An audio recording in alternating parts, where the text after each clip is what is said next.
Come in, sit down. Let the world outside do its own thing for a while. The traffic, the phone, the small worries that follow you around after dark. None of that needs you right now. Get comfortable. If you are already lying down, good, stay there. If you are sitting up somewhere, you might let your shoulders drop an inch or two before we begin, because they have probably been up near your ears since sometime this afternoon, and you did not notice. Tonight we are going somewhere quiet. A bedroom on a residential street, the kind with young maple trees still tied to stakes, because they have not been in the ground long enough to stand on their own. It is October. There is a particular gold light that only happens in October, in the hour before a house turns its lamps on, and that is the hour we are stepping into. There is a woman standing in front of a mirror. She is getting dressed for a dinner party 3 houses away, and by the standards of her own magazines, her own advertisements, her own mother's expectations, she will look, when she walks out that door, like it took her no effort at all. That is the whole point of the picture she is about to become. Effortless. It took her nothing of the sort.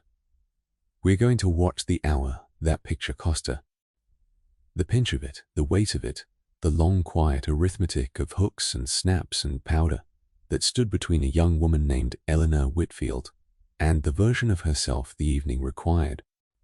And we are going to follow her all the way through, from the ordinary tasks of her afternoon to the moment, well past midnight, when she finally gets to take all of it off.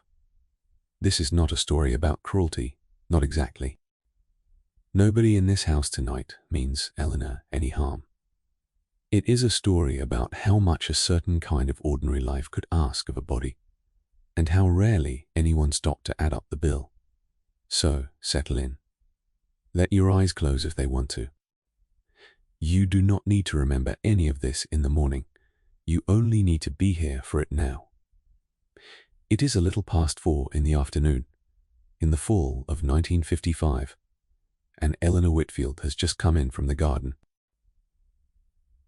Tonight, we are going to follow Eleanor through a single evening of 1955, an ordinary dinner party in an ordinary subdivision outside Hartford, Connecticut. And we are going to pay attention to something most retellings skip entirely, which is what it actually took, physically, to become presentable by the standards of that year. The picture most of us carry around of this era did not come from Eleanor or anyone like her. It came from a magazine cover, or a film still, or a photograph of somebody's grandmother, looking serene and cinched and perfectly composed at a party 50 years before either of us was born. The textbooks give you dates. The films give you costumes. Neither gives you the truth of what was happening underneath the fabric, which is where this story actually lives. Because underneath that serene photograph was a woman standing in rubber and steel boning for the better part of an hour, and nobody in the photograph is going to tell you what the elastic did to her ribs, or how her stockings had already run twice by 7 o'clock, or how she had learned the hard way to breathe from somewhere much higher in her chest than nature intended. By the time we reach the end of tonight's story, you will understand something about the word effortless that the magazines of 1955 were never going to print.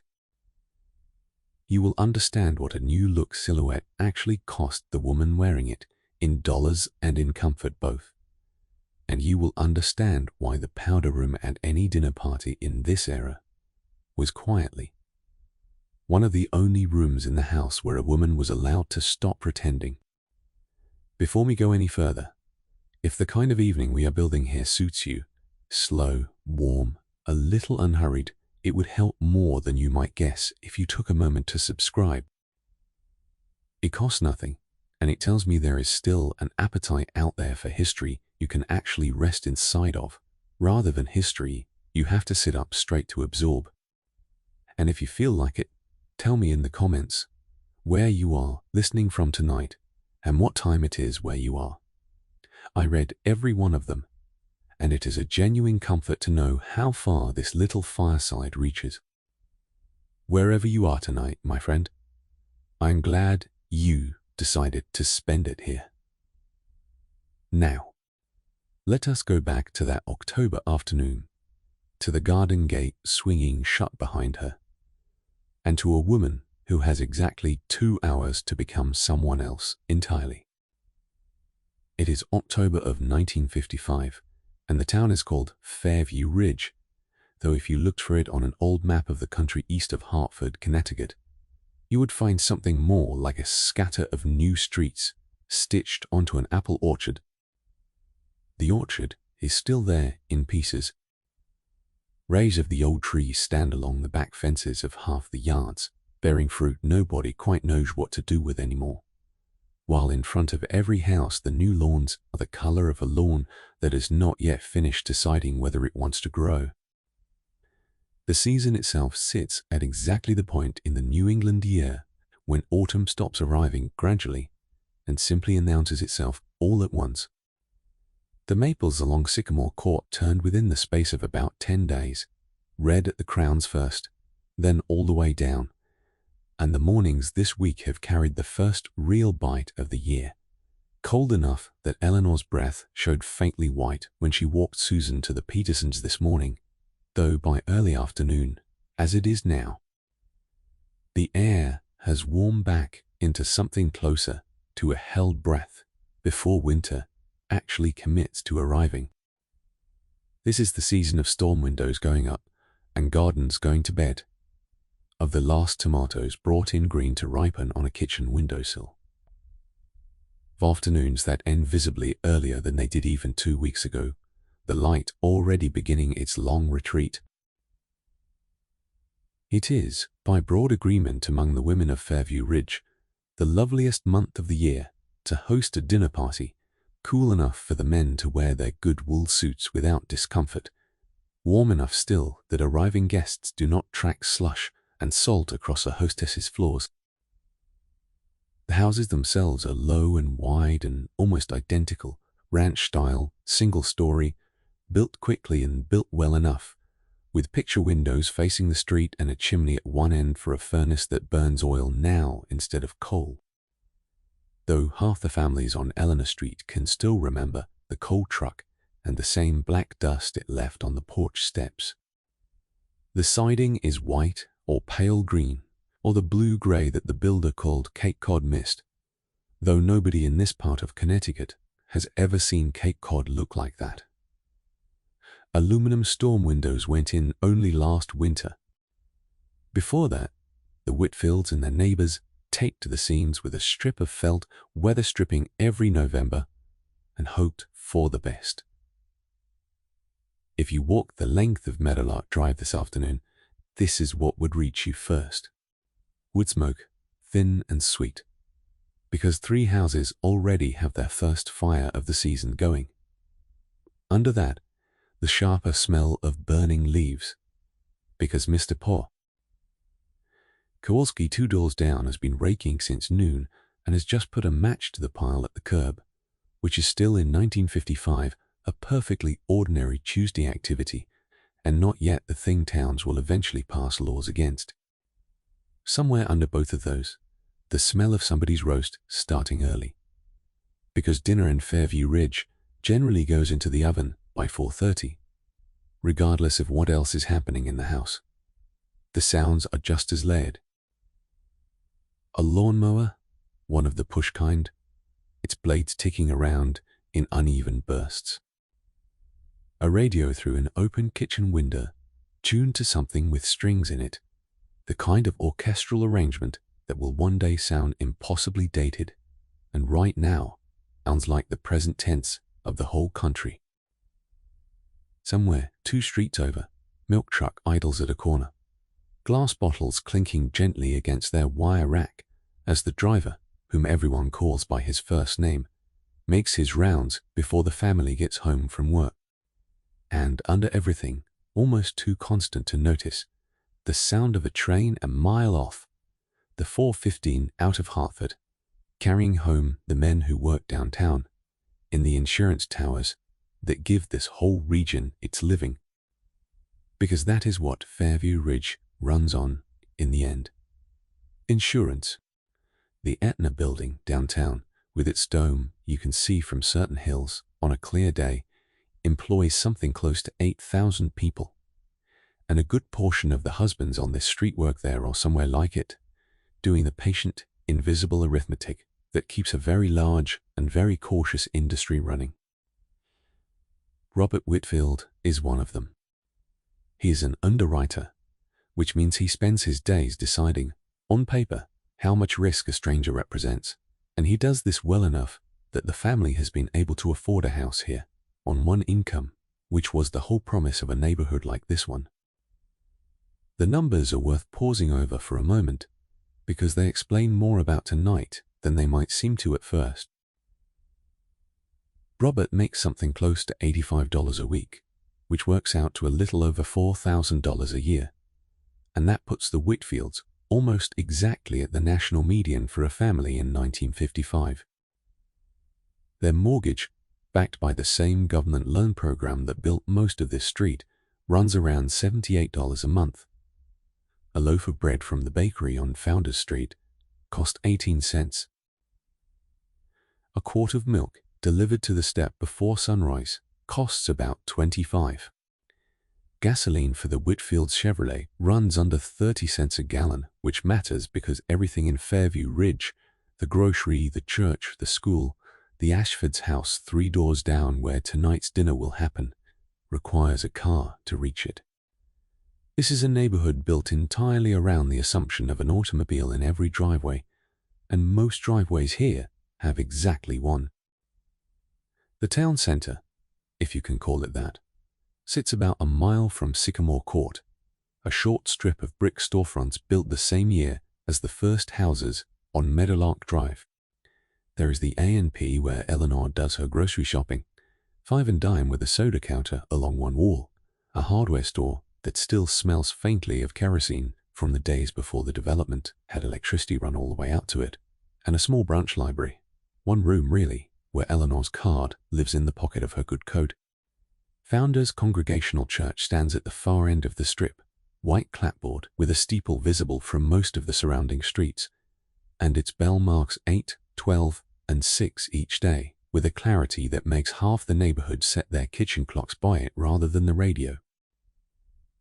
The elementary school, a low brick building 2 blocks past the church, is where Susan will start kindergarten in 2 years, and where, on any given weekday afternoon, you can hear the commotion of several dozen children being released into an October afternoon all at once. The families along these streets are not identical, whatever the houses themselves might suggest. The Kowalskis, 2 doors from the Whitfields, came up from a mill town in Massachusetts, and Mr. Daum, me. Kowalski still speaks with the trace of an accent his own children have almost entirely lost.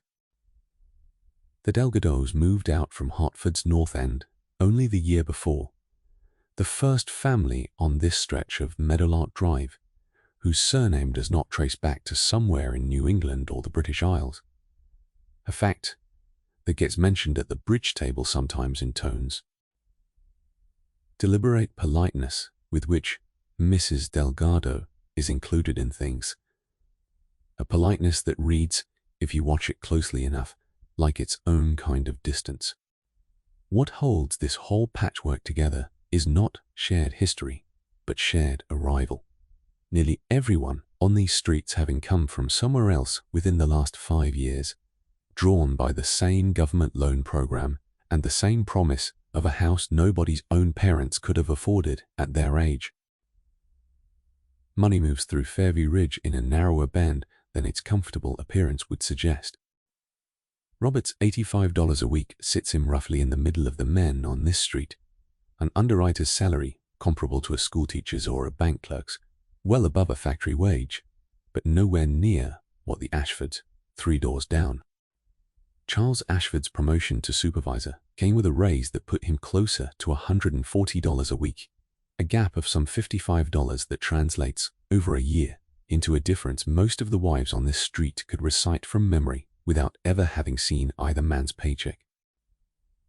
And my visible ways instead, in the newer car, In the second bathroom, the Ashfords added last spring, in Dorothy's coat, which everyone agrees is real fur, rather than the good imitation most of the other wives wear to church. This is one of those quiet, load-bearing facts of a neighborhood like Fairview Ridge. It presents itself, from the street, as a single, uniform class of person. The same ranch houses, the same driveways, the same Saturday mornings spent on the same lawns. Underneath that uniformity runs a fine, constant gradient of income and standing that everyone here can read fluently and nobody discusses directly. And it is this gradient, more than anything printed on Robert's paycheck, that explains why tonight's dinner matters as much as it does. It is, by every visible measure, a good life, and it would be wrong to pretend otherwise. The Whitfields have hot water on demand, a refrigerator instead of an icebox, a television in the front room that gets 3 channels if the antenna is angled correctly, and a level of physical safety and comfort that Eleanor's own mother, raised on a farm outside Springfield, never had at any point in her life. There is more to understand here, because we are not about to spend an evening feeling sorry for Eleanor Whitfield in any simple way. We are going to spend an evening noticing something more specific than that. Something that lived alongside the comfort rather than instead of it. If you turn off Meadowlark Drive and follow the curve of Sycamore Court past the Delgado's place, with its new above-ground pool already covered for winter, past the Henderson station wagon parked half on the grass, you come to a low white ranch house with black shutters and a chimney just beginning to send up its first thin thread of smoke for the evening. This is the Whitfield house. The porch light is not on yet. Inside, in the bedroom at the end of the hall, a woman named Eleanor Whitfield has just come in from the garden with a basket of the last chrysanthemums of the season, and she has exactly 2 hours before a car will be waiting outside to take her 3 houses over to an evening. Understands matters a great deal more than an ordinary dinner party has any right to. Let us go inside and meet her properly. Eleanor Whitfield is 27 years old this October, though people frequently guess younger, something she has mixed feelings about. She was born Eleanor Ann Corwin on a small dairy farm outside Springfield, Massachusetts, the second of 4 daughters, and she met Robert Whitfield at a church social in 1948 when he was newly returned from 2 years of peacetime service in Germany, and she was working the switchboard at an insurance branch office. Job she has not mentioned in polite conversation for the better part of 6 years, because in Fairview Ridge, in 1955, a woman's working past is treated less like a fact and more like an old photograph, technically real, but not really meant to be brought back out. They married in the spring of 1950. Susan came 2 years later and is now 3, going on 4. Asleep most afternoons by this hour, awake and demanding by 5, a small dark-haired girl who has inherited her mother's stubborn chin. Susan, at not quite 4, has developed a handful of firm opinions she defends with a seriousness well out of proportion to their subject, chief among them, that the cloth rabbit she carries everywhere is named Mr. Sifty. Buttons, and must always sleep on her left side rather than her right, a rule she has never explained and enforces without exception. She has also recently decided she prefers to put her own shoes on unassisted, a process that takes nearly 4 times as long as it would if Eleanor simply did it for her. And Eleanor, most mornings, lets her try anyway, because there is something in the fierce, red-faced concentration of a 3-year-old buckling her own shoe strap that Eleanor finds herself unwilling to interrupt, even on mornings when the household schedule could really use the 4 minutes back. There is no help in the house in any regular sense. a woman named Mrs. Blank. Petrusette comes on Thursdays to do the heavier cleaning, the floors and the windows. But the rest of it, the cooking, the laundry, Susan, the endless low hum of a household's maintenance, belongs to Eleanor alone, the way it belongs to nearly every woman on this street. Robert is 31, an underwriter at Aetna, 6 years into a career that is going, by any reasonable measure, quite well, though not yet well enough. He was passed over for a promotion in the spring, a fact the Whitfields do not discuss at length, but which sits in the house the way certain kinds of weather sit in a room, present without being named. The man who got the promotion instead, Charles Ashford, is Robert's direct supervisor now, and it is Charles and his wife Dorothy who are hosting tonight's dinner. An ordinary-sounding occasion, cocktails and a seated meal for 8 couples that both Robert and Eleanor understand to be something closer to an audition. This is one of those details that changes the picture entirely, because it means tonight is not really about a dinner party at all. It is about whether Eleanor, in the space of about 4 hours, can present herself in a way that makes her husband look, without either of them ever using this word out loud, promotable.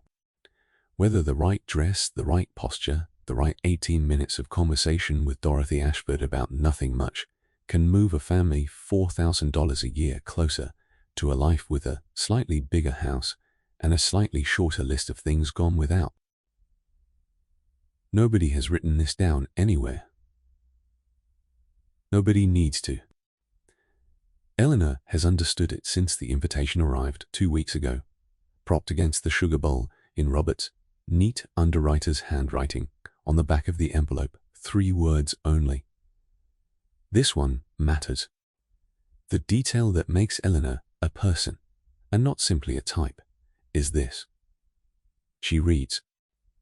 Not the magazines everyone assumes, though she reads those too, but novels, real ones, borrowed 2 at a time from the Fairview Ridge Branch Library, on a card she keeps in the pocket of her good coat rather than her handbag, because Robert has never once asked to see inside her handbag, and she would rather keep it that way. She's currently most of the way through a novel by Neville Shute, sent to her in the mail by a friend from her old switchboard office, who still works there and still, as far as Eleanor can tell, reads as much as she ever did. Eleanor has strong, private opinions about the book, about whether its quiet, restrained ending earns the weight the author clearly wants it to carry, and she has shared those opinions with nobody because there is no one in Fairview Ridge she has found yet who wants to talk about novels rather than recipes, and she has stopped, mostly, expecting to find one. She keeps the book itself in the drawer of her nightstand rather than on the shelf in the front room, not from any real sense of shame about it, but because it belongs, in her own private accounting, to a part of her life that predates this house, this street, and this version of herself. And she has never quite decided whether she wants the 2 parts of her life sitting on the same shelf where anyone might notice them side by side.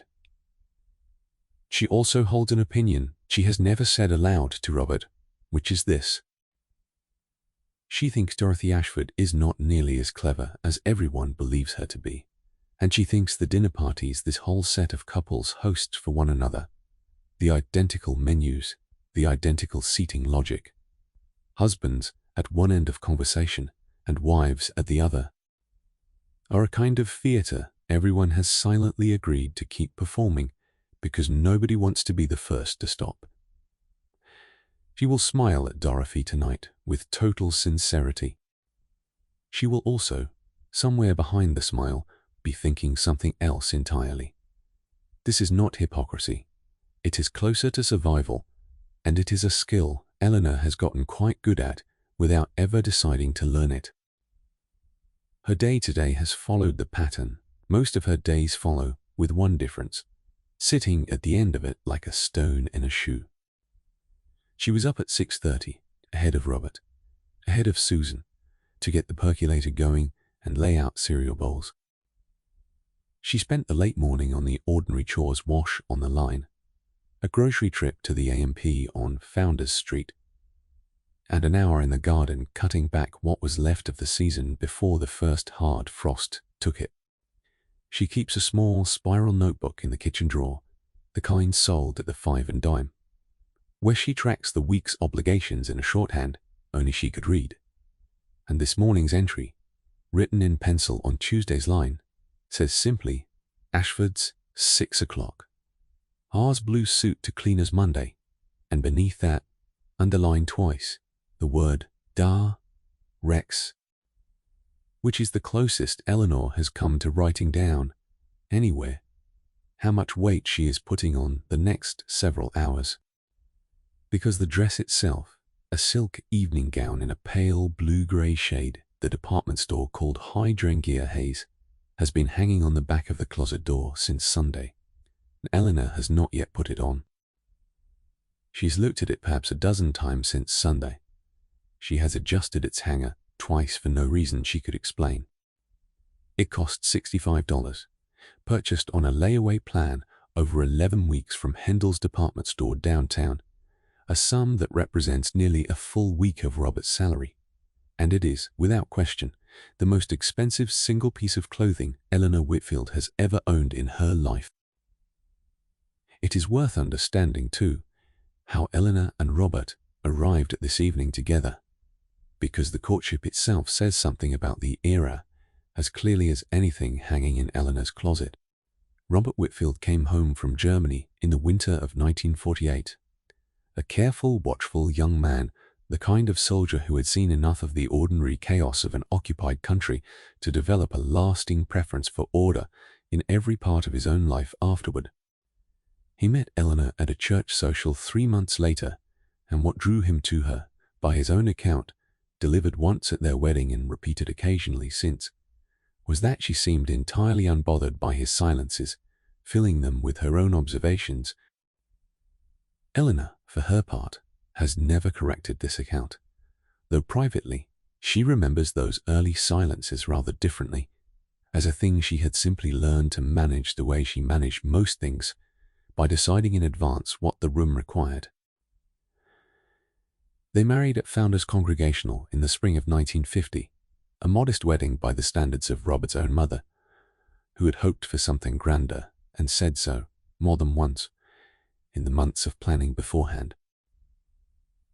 Eleanor's dress that day, plain ivory satin rather than silk, came from a shop in Springfield rather than Hartford, at a cost her own mother had saved toward for 2 years, without ever mentioning the saving until the bill came due.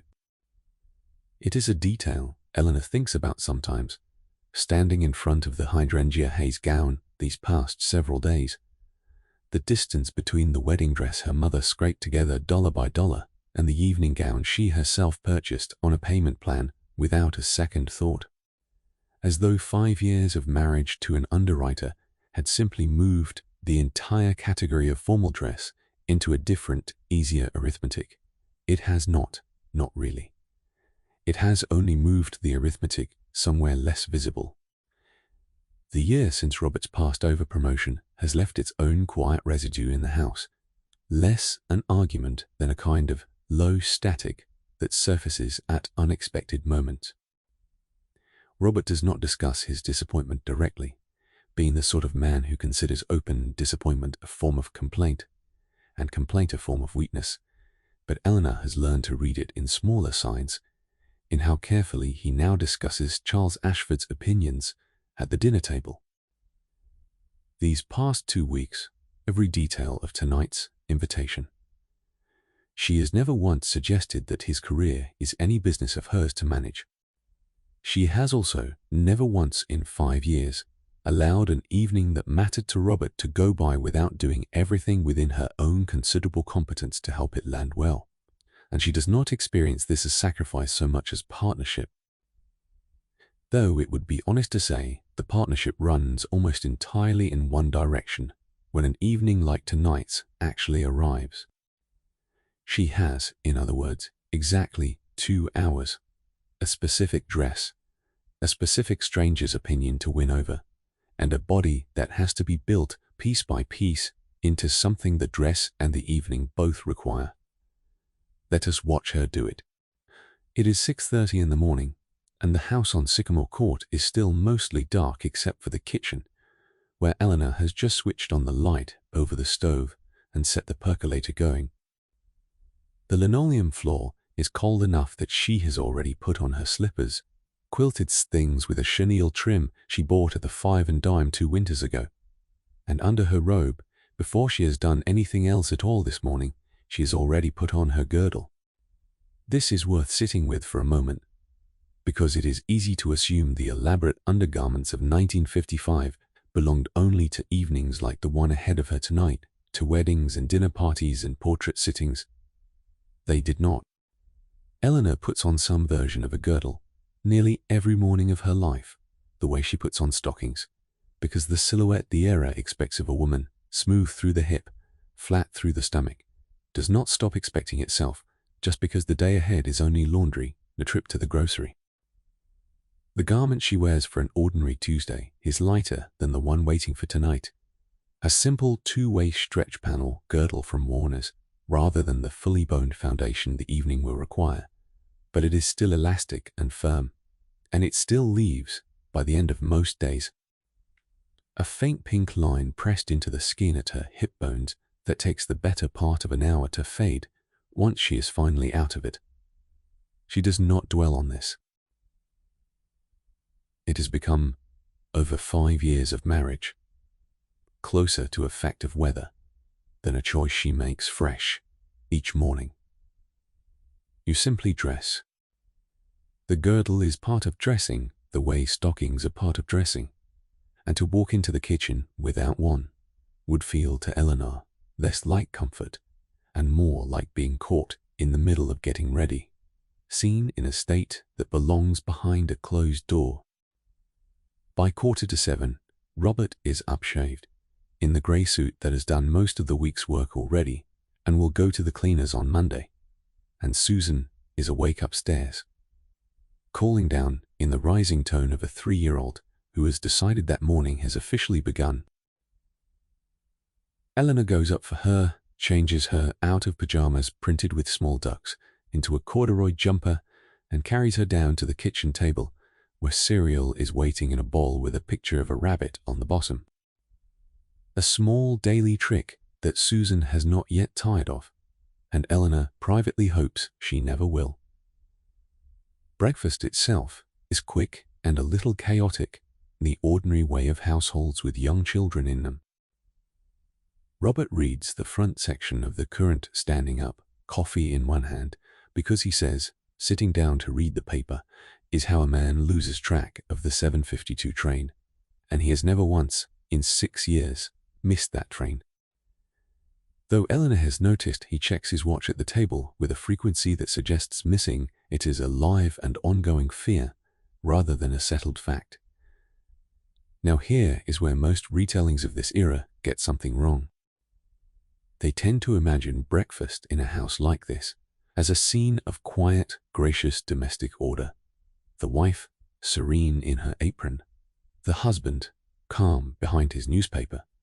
The whole tableau lit like an advertisement for the very appliances sitting on the counter. The truth of Eleanor's kitchen at 7 in the morning is closer to a small operation running slightly behind schedule, with a spilled half cup of milk that needs wiping before it reaches the edge of the table. A 3-year-old negotiating for a second helping of the rabbit trick, and a girdle already working its quiet. Constant pressure against Eleanor's ribs, while she does every bit of this standing up. Robert leaves at 7:40, kissing Eleanor somewhere near the ear rather than the mouth, because his hands are full of hat and briefcase, and calling back from the driveway that he will be on the 6:10 this evening rather than the usual 5:30, because Charles Ashford wanted to go over something in the office first, which both of them understand to mean Robert wants an extra half hour to make sure everything about tonight on his end is exactly right. This leaves Eleanor with Susan and the morning which unfolds the way most of her mornings unfold. Dishes. A load of wash into the machine, a fairly new one, bought the year before with money Eleanor had quietly set aside from the grocery budget over 8 months because the alternative, a mangle wringer in the basement, had begun to feel less like thrift and more like something out of her mother's era rather than her own. She hangs the first load on the line in the backyard, wooden pins from a bag that lives permanently on the porch rail, and the smell out there this morning sits somewhere between wet cotton and the last of yesterday's burning leaves, not yet gone from the air. There is more to understand here about what fills a morning like this one, because it would be easy to imagine Eleanor's day as empty, simply because none of it is paid. It is not empty. By 9 she has done the dishes, started one load of laundry and hung it, dressed and fed a 3-year-old, packed a small bag of things Susan will need at Patty Doyle's house later, and begun, mentally, the list of everything the evening will require. This is the part of a woman's day in 1955 that almost never makes it into the photographs. Not the girdle, not exactly, but the accounting. The running tally, kept entirely in her head, of what still needs doing and in what order, so that by 6 o'clock this evening, a completely different, completely finished version of herself can appear at the Ashfords' front door as though she had simply always been that way. At 9:30, Eleanor walks Susan 2 doors down to the Petersons' house, where Susan will spend the morning with their daughter Kathy under the loose supervision of Mrs. Peterson, an arrangement the 2 women have traded back and forth for over a year now, an hour here for an hour there, entirely without money changing hands, a small, informal economy of favors that keeps half the mothers on this street functioning. Eleanor uses the 2 free hours that follow for the grocery trip to the A&P on Founders Street, where she spends $4 and change on the week's remaining meals, and where she runs into Carol Whitcomb by the bread shelf and has to spend a careful 11 minutes discussing tonight's dinner. Because Carol's husband works at Etna too, 1 level below Robert, and news in Fairview Ridge travels through these bread shelf conversations faster than it travels through any telephone line. The grocery money itself comes from an envelope kept in the kitchen drawer beside the spiral notebook, part of a system Eleanor set up in the first year of her marriage, and has refined since cash divided into envelopes marked food, household, Robert's cleaning and pressing, and a 4th marked simply savings, to which she moves whatever remains at the end of a good week.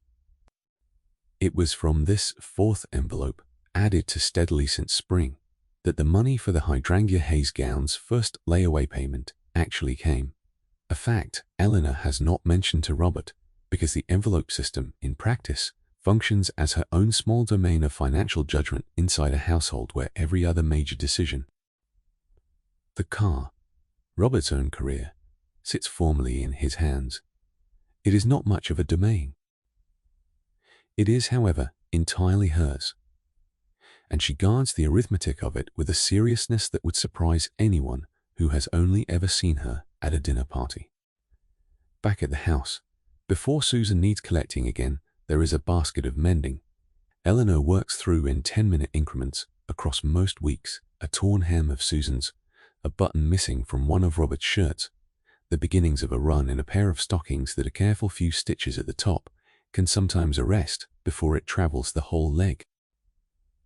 None of this is unusual, or, by Eleanor's own measure, especially burdensome. It is simply the ordinary maintenance of a household that would otherwise slowly come apart at its seams, the most literal sense, and it belongs to the same category of invisible labor as the girdle itself, present every day, remarked upon by nobody, foundational to the smooth appearance the household presents to anyone visiting from outside it. This is, in its own quiet way, one of the places where the popular picture of a 1,950 seconds housewife gets furthest from the truth. The magazines of this era are fond of picturing a woman like Eleanor with her feet up by mid-morning, a cup of coffee in hand, a full day of leisure stretching ahead of her now that modern appliances have supposedly done away with real work. Eleanor owns several of these modern appliances and would be the first to say they have made her life easier than her own mother's.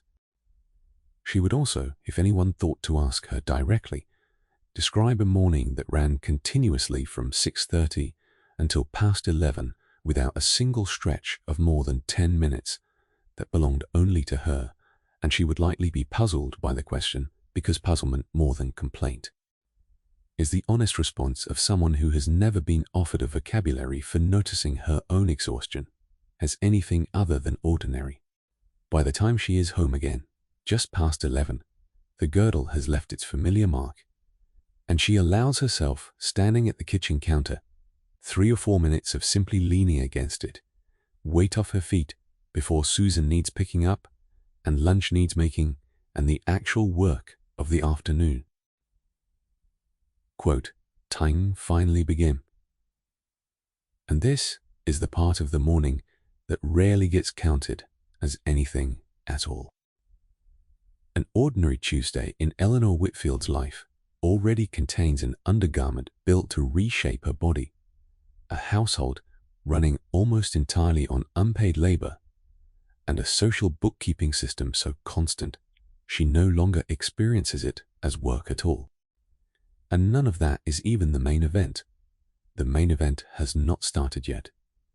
It starts at 4:30 this afternoon in the bathroom, down the hall, with a bath drawn hotter than usual and a dress waiting on the back of a door. Before we follow Eleanor into that bathroom, there is something worth understanding about what all of this actually cost, because the arithmetic behind a woman's silhouette in 1955 is one of the parts of this story that rarely gets told. Start with the girdle itself, the everyday one Eleanor put on before the percolator had even finished. A basic two-way stretch girdle from a maker like Warner's or Playtex ran somewhere between $5 and $8 in 1955, depending on the weight of elastic and whether it included a panel of light boning at the front. That is a full day's take-home pay for a woman working retail downtown, spent on a single garment worn under clothes nobody but her husband, or perhaps her doctor, would ever see directly. The more serious foundation garment, the kind built for an evening like tonight's, with heavier rubber paneling boning at the sides and hook and eye closures running the length of the back, could run $12 to $15, and the fully boned waist cincher some women wore under formal gowns, a garment closer to a true corset than a girdle at all, could add another $8 or $10 on top of that. Then there is the brassiere. And here, the numbers tell their own small story. The bullet bra of the period, stitched in concentric circles to produce the sharply pointed silhouette every advertisement of the decade, to agree on cost somewhere between $2 and $5, depending on the maker, Maidenform being the recognizable name, though plenty of women bought the cheaper, unbranded version from the department store's own label instead. Stockings were the smaller expense and the more constant one. A pair of nylons ran anywhere from 89 cents to $1.15. And because nylon of this era snagged and ran with a persistence that would strike anyone today as almost comic, a woman who wanted to look presentable in public bought stockings the way a household today buys light bulbs, regularly and without much hope that the last pair would last. Add it together, and a woman's foundation wardrobe alone, the girdle, the brassiere, the stockings, the slip, came to something in the neighborhood of $25 to $35, none of which was visible to anyone at a party, all of which existed purely to produce the shape that the visible garment, the dress itself, was designed to sit on top of. Compare that to Robert's own clothing economy. His good suit, the one that will carry him through most social occasions for the next 2 or 3 years, cost him around $45, and beneath it, he wears an undershirt, boxer shorts and socks that together cost under $2 and require no fitting, no boning, and no shaped silhouette at all, beyond simply being clean. The numbers are worth pausing over a second time here, because they mean the economics of appearing correctly dressed in 1955 fell overwhelmingly and almost invisibly on women. Robert's clothing budget bought him presents. Eleanor's bought her a foundation nobody but her husband would ever see, upon which a foundation garment industry worth, by mid-decade estimates, something in the range of $400 million a year had been built almost entirely on the argument that an uncontrolled female figure. The advertisements made the argument explicitly, and they made it in the language of health rather than vanity, which is worth pausing over because it tells you something about how persuasion worked in this era. A magazine spread for a girdle rarely used the word beauty. It used words like support, posture, and control, the same vocabulary a doctor might use, and some advertisements went further still, claiming a properly fitted foundation garment improved circulation, corrected poor posture, and even eased back strain, claims that had almost no basis in the medical literature of the period, and were, quote, in several documented cases, directly contradicted by it. Department stores like Hendel's, where Eleanor bought her gown, employed trained fitters called corsetiers, women whose entire job was to measure a customer and recommend the correct garment. In the same tone, a shoe clerk might recommend an arch support, treating the whole transaction as a matter of bodily fact rather than fashion. Eleanor remembers her own fitting at Hendel's 6 weeks ago clearly, because it is not an experience a woman forgets easily. She stood in a curtained alcove at the back of the store's foundations department, while a corsetier named Mrs.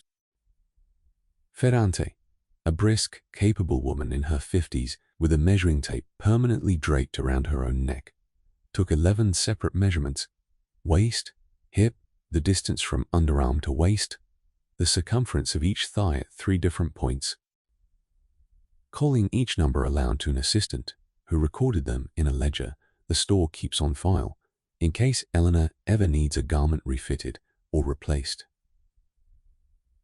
Mrs. Ferrante discussed Eleanor's proportions with the same brisk clinical distance a doctor might use discussing blood pressure, recommending a size and a boning weight the way a pharmacist might recommend a dosage. And at no point in the entire 20-minute appointment did either woman use a word like beautiful or attractive.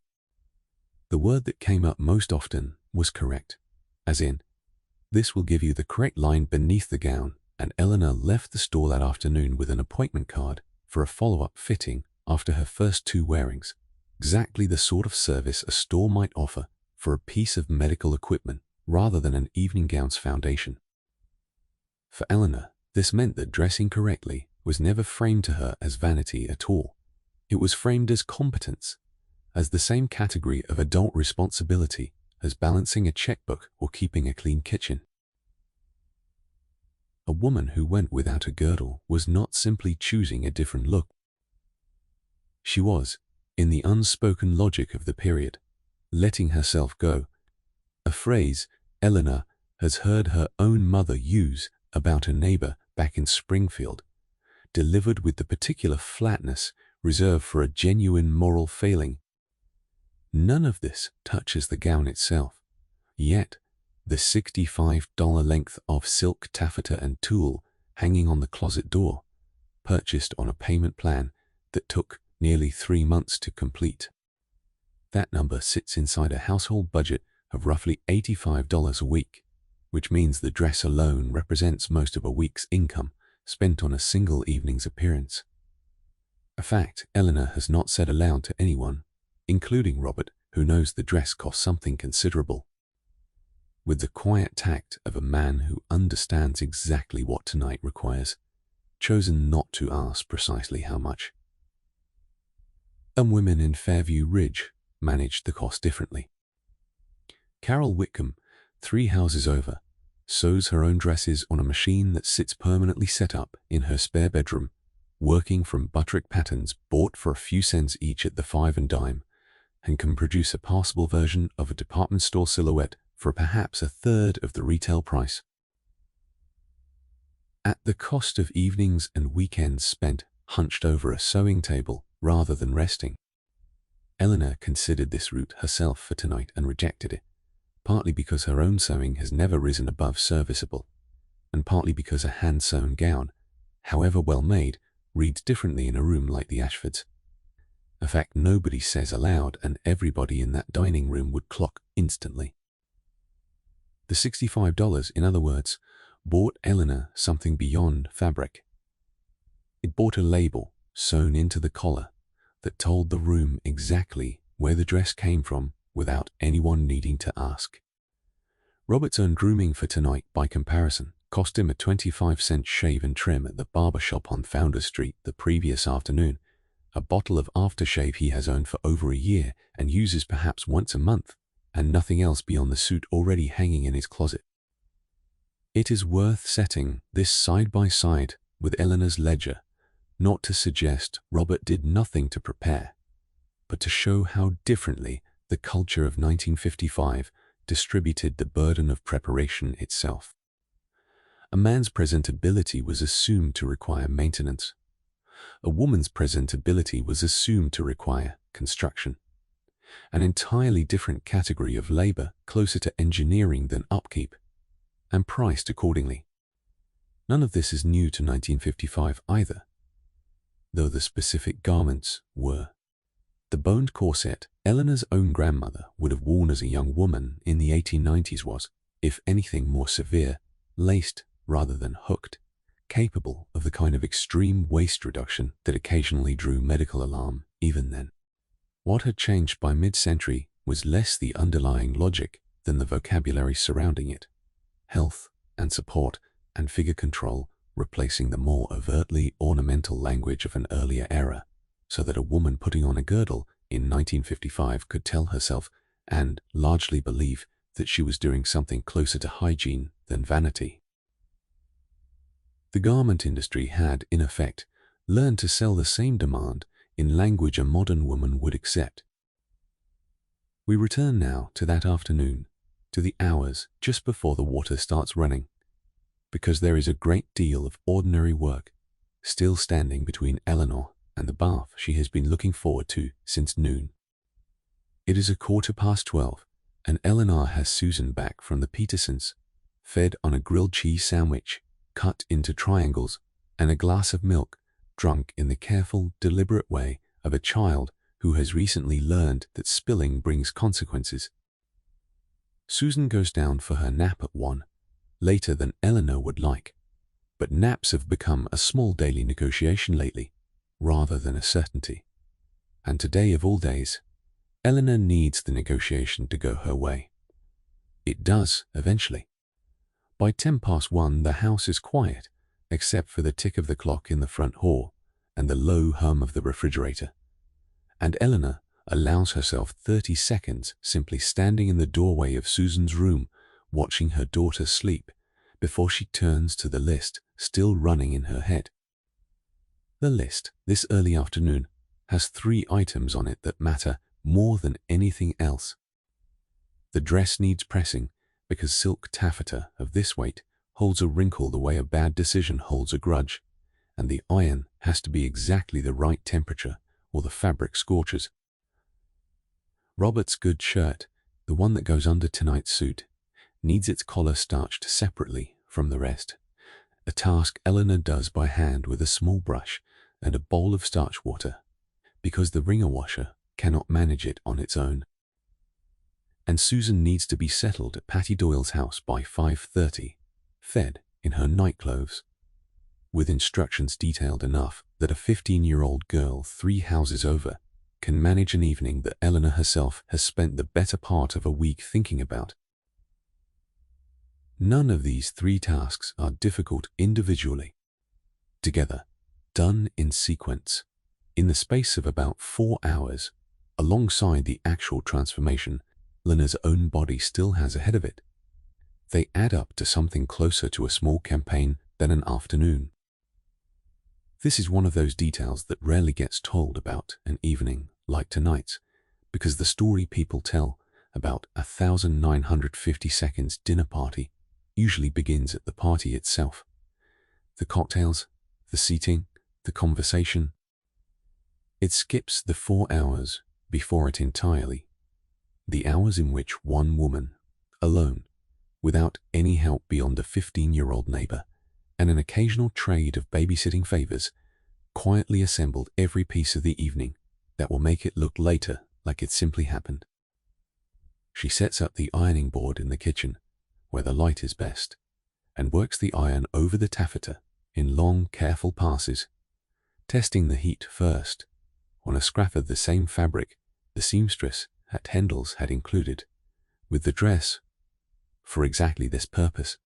The smell of hot cotton and starch fills the kitchen, familiar and almost soothing, and under it, faintly, the smell of the roast Eleanor put in the oven before Susan woke from her nap. A chicken, rather than the roast tonight, is technically about, since the Whitfields will eat here at home before the party. A light meal at 5, so that neither of them arrives at the Ashfords hungry enough to eat too eagerly or drink on an empty stomach, both of which Eleanor has quietly decided would reflect badly on Robert. At 2:30, the telephone rings, and it is Carol Whitcomb again, this time asking, with the studied casualness of a woman who has clearly been building up to the question all morning, what Eleanor is wearing tonight. Eleanor tells her briefly, hydrangea haze from Hendel's, and Carol goes quiet for just a beat too long before saying that sounds lovely, in a tone that tells Eleanor everything she needs to know about how carefully every woman at that table tonight will be measuring every other woman at that table, right down to the shade of blue in a dress none of them has seen yet. This is worth pausing over because it points at something underneath the surface of tonight that has nothing to do with Robert's promotion directly.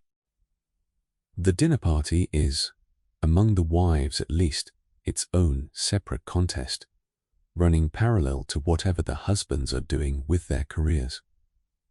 Dorothy Ashford will be watched. Carol Whitcomb will be watched.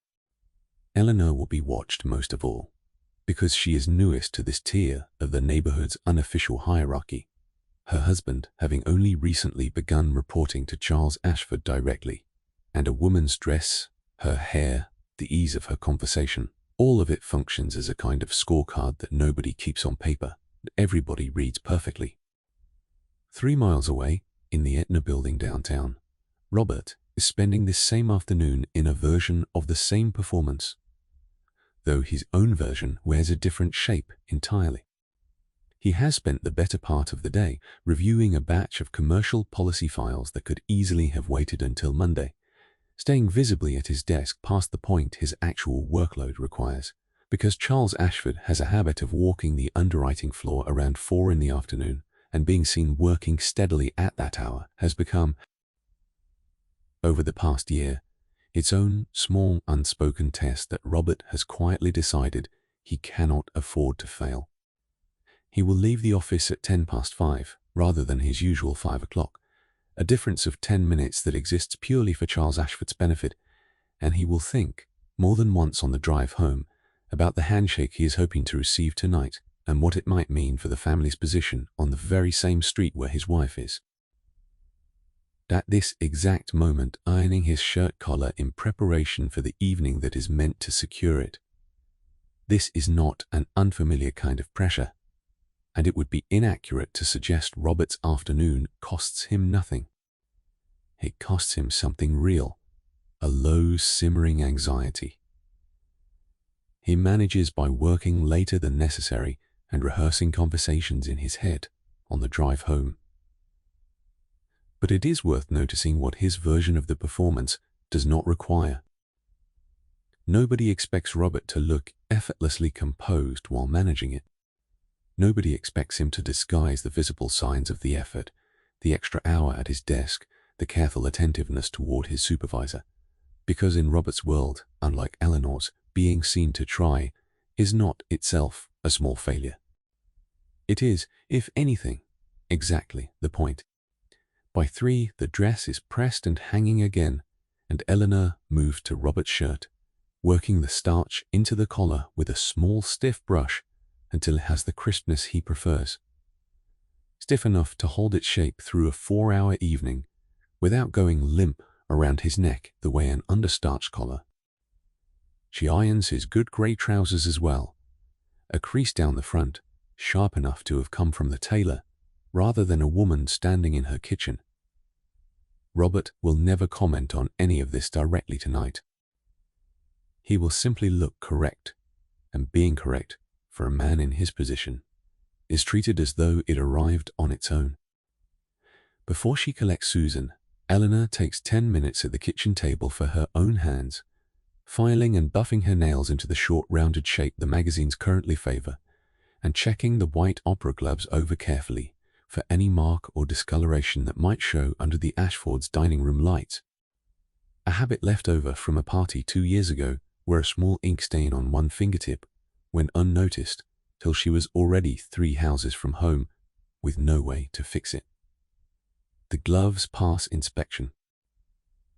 She sets them on top of the dress on the bed, in the order she will need them, a small private arrangement that exists nowhere but in her own head, and will nonetheless determine in about 90 minutes whether the whole hour of dressing goes smoothly or runs 10 minutes over and leaves Robert checking his watch in the front hall.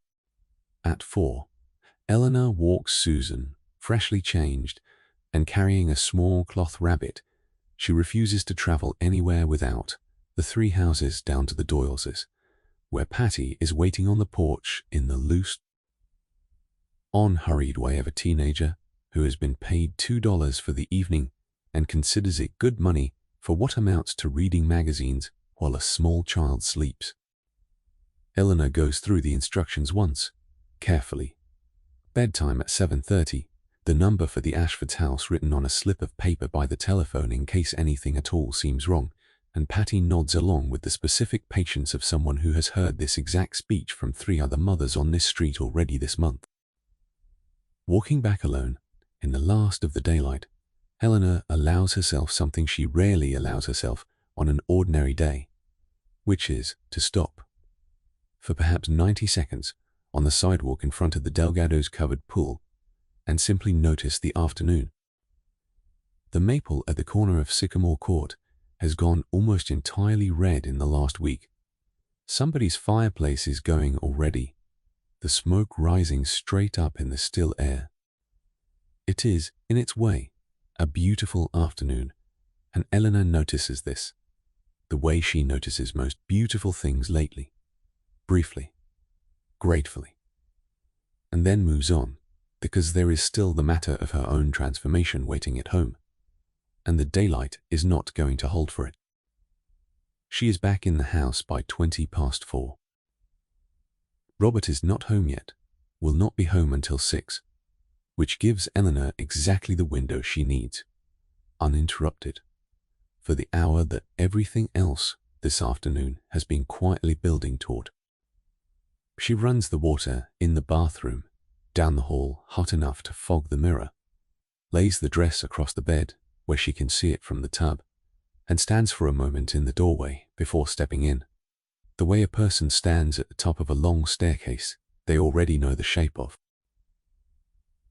Let us stop here for a moment before we follow her down into that water and talk about something that is woven through everything we have watched so far this afternoon, because it touches Eleanor's evening in ways that go well beyond one dress and one dinner party. The girdles and waist cinchers of 1955 were not, medically speaking, the neutral garments their advertisements claimed. Physicians of the period wrote about them with real concern, and a growing body of medical opinion by mid-decade had begun to raise the alarm about what sustained, daily compression of the abdomen actually did to a woman's body. A tightly laced foundation garment restricted the diaphragm's natural range of motion, which pushed breathing higher into the chest, exactly the shallow upper chest breathing Eleanor has practiced without ever naming it that way. Doctors documented cases of impaired circulation in the legs from tight garters and panel girdles, occasional fainting from restricted blood flow, and, in women who wore heavily boned garments for many years, some genuine, lasting changes to the position of internal organs, since the body, given enough hours a day and enough years in a row, will eventually accommodate the shape it is asked to hold. Family physicians of the period, the kind Eleanor might see for a sore throat or a checkup, occasionally raised the subject themselves, gently, in the closing minutes of an appointment that was ostensibly about something else entirely, a doctor noting mild bruising along the ribs, or asking, in a roundabout way, how tightly a girdle was being worn before offering the mild suggestion that perhaps the next size up would serve just as well. Few women took this advice seriously, and fewer still asked their husbands to help pay for a larger size, because a larger girdle read, in the plain arithmetic of the period, as a kind of quiet admission that a woman's figure had slipped rather than that her garment had simply been too small to begin with.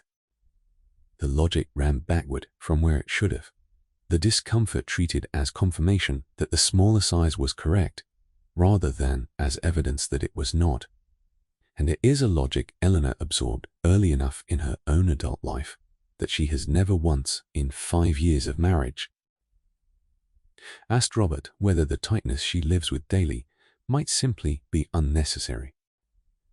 None of this reached most women as a warning, in part because the foundation garment industry, worth several $100 million a year by the middle of the decade, had every reason to keep the conversation framed as posture and support rather than restriction, and in part because the culture surrounding women's bodies in 1955 simply did not treat mild, chronic discomfort as something worth reporting.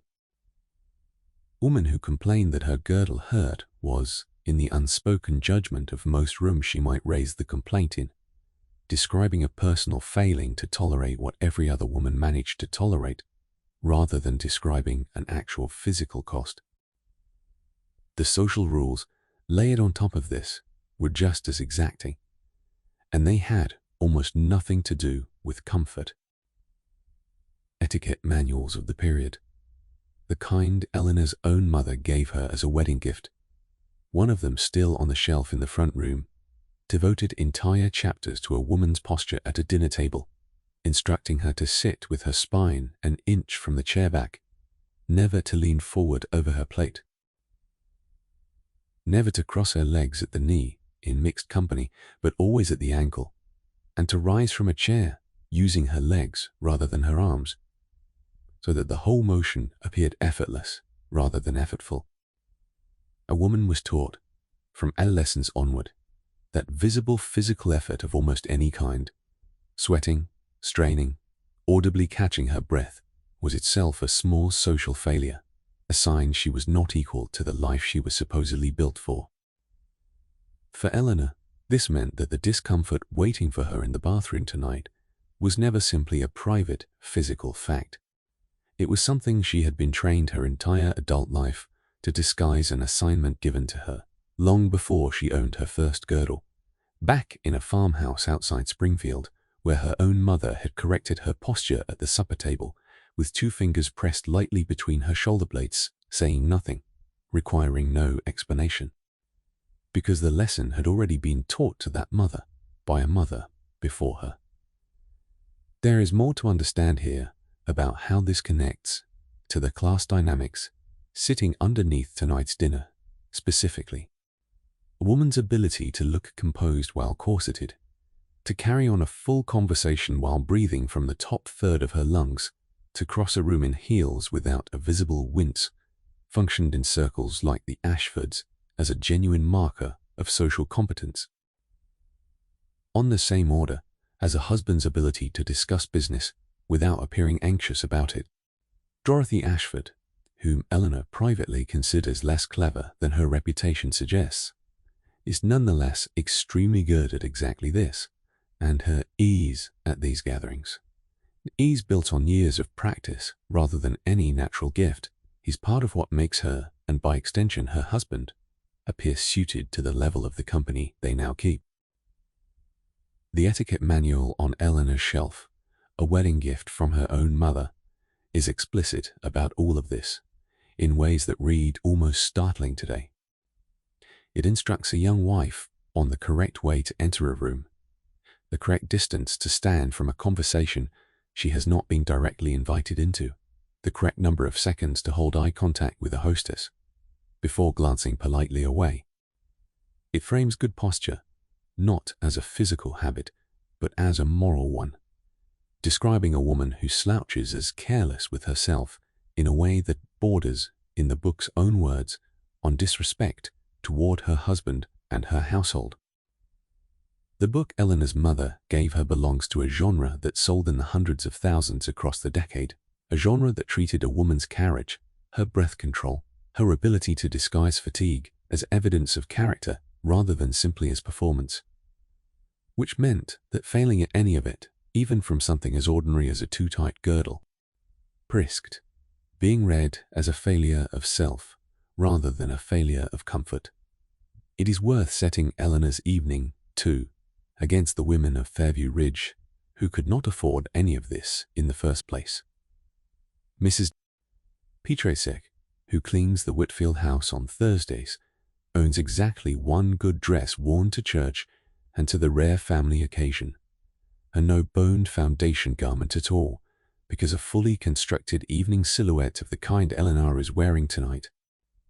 This did not exempt Mrs. Pietrasek from the same etiquette manuals, the same expectations of composure and correct posture. It simply meant she was expected to meet those standards with fewer of the tools the standards assumed every respectable woman would have, which made the whole performance, if anything, more exhausting for her than for Eleanor, not less.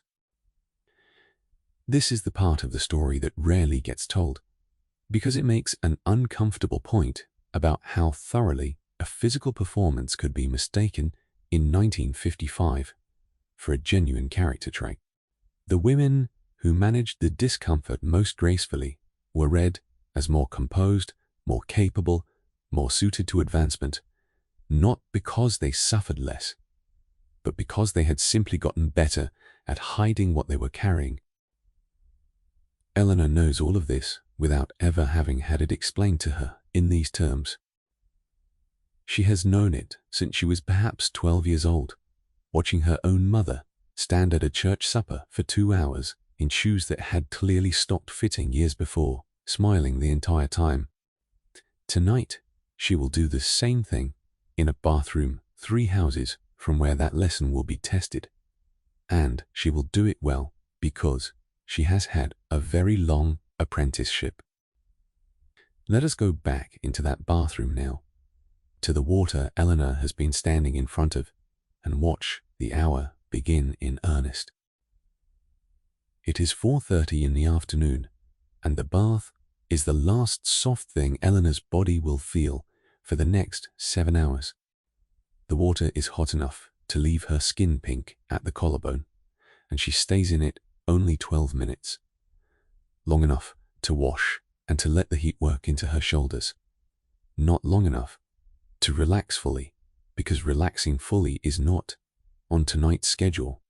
She dries off with the good towel, the one kept folded at the bottom of the linen closet, for occasions exactly like this one, and stands in front of the mirror in nothing at all for perhaps 30 seconds, which is, of the next 90 minutes, the only 30 seconds her body will spend unconstructed.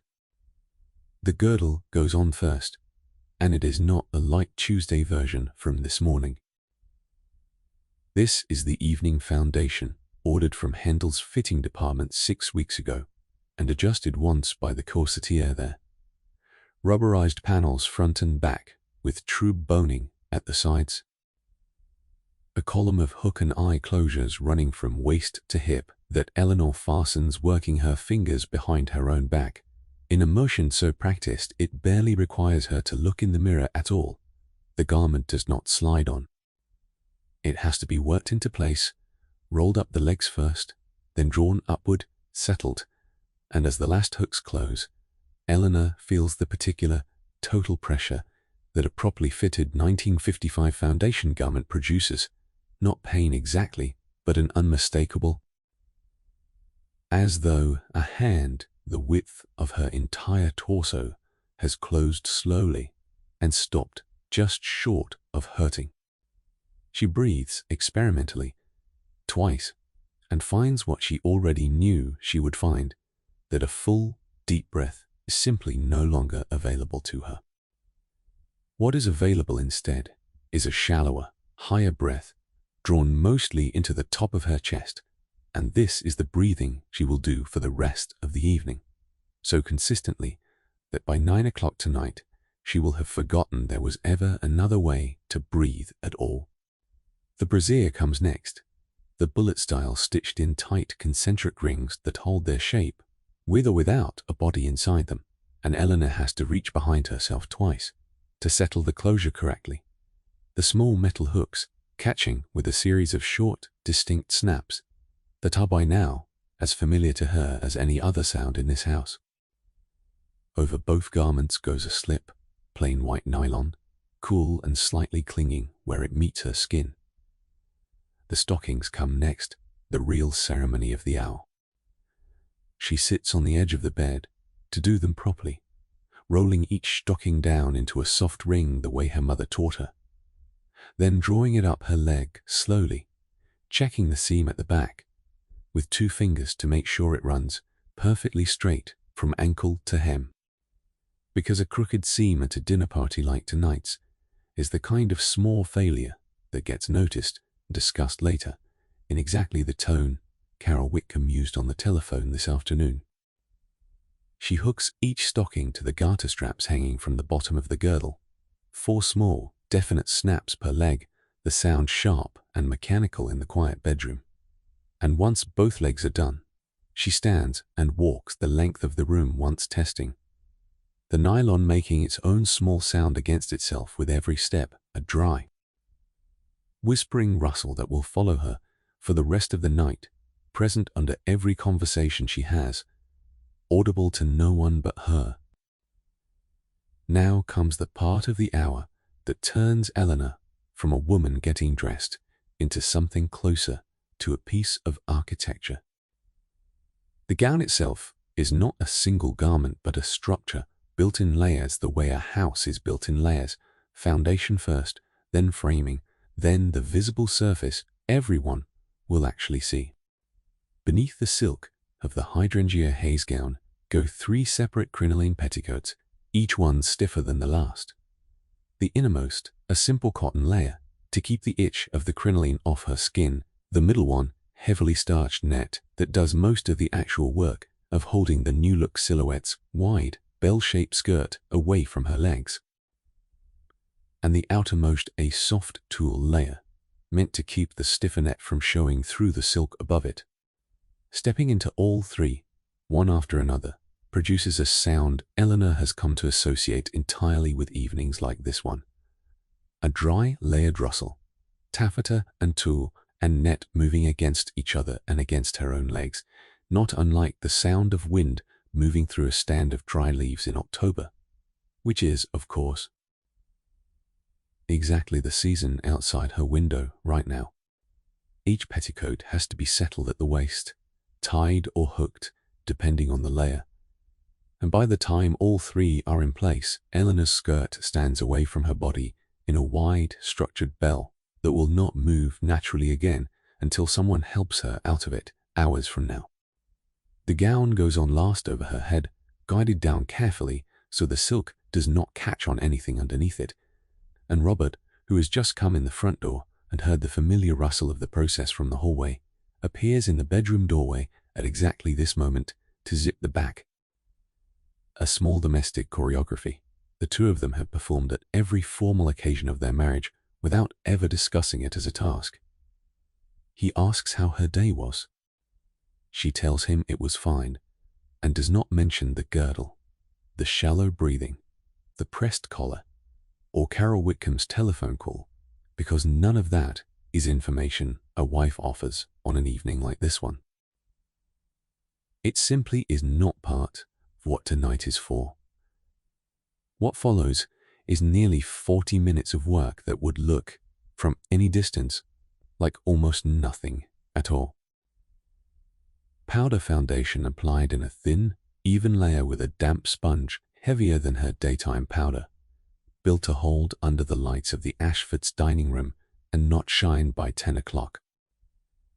Brows shaped with a soft pencil into the high, deliberate arch the magazines have made standard this year. A matte, red lipstick applied with a small brush, rather than straight from the tube, blotted once on a tissue, then applied again. A small mechanical ritual, meant to make the color last through a full evening of eating and talking without needing correction at the table, which would itself be a small failure. Her hair, set the night before in pin curls she slept on uncomfortably for exactly this reason, gets brushed out now into soft waves and pinned once more at the crown, and a light mist of hairspray settles over the whole arrangement, its sweet, slightly chemical smell mixing with the powder and the last trace of the bath. The final touches take another 10 minutes. Silver satin pumps, 2.5-inch heels, already broken in from a previous wearing, so tonight will not be their first painful hour, though it will not be a comfortable one either. White opera gloves, worked on finger by finger, buttoned at the wrist. A single spray of Chanel No. 5 at the base of her throat and the inside of each wrist. Her gift from Robert 2 Christmases ago that she rations carefully, because a full bottle at this era's prices is not a casual purchase. Small pearl earrings that belong to her own mother.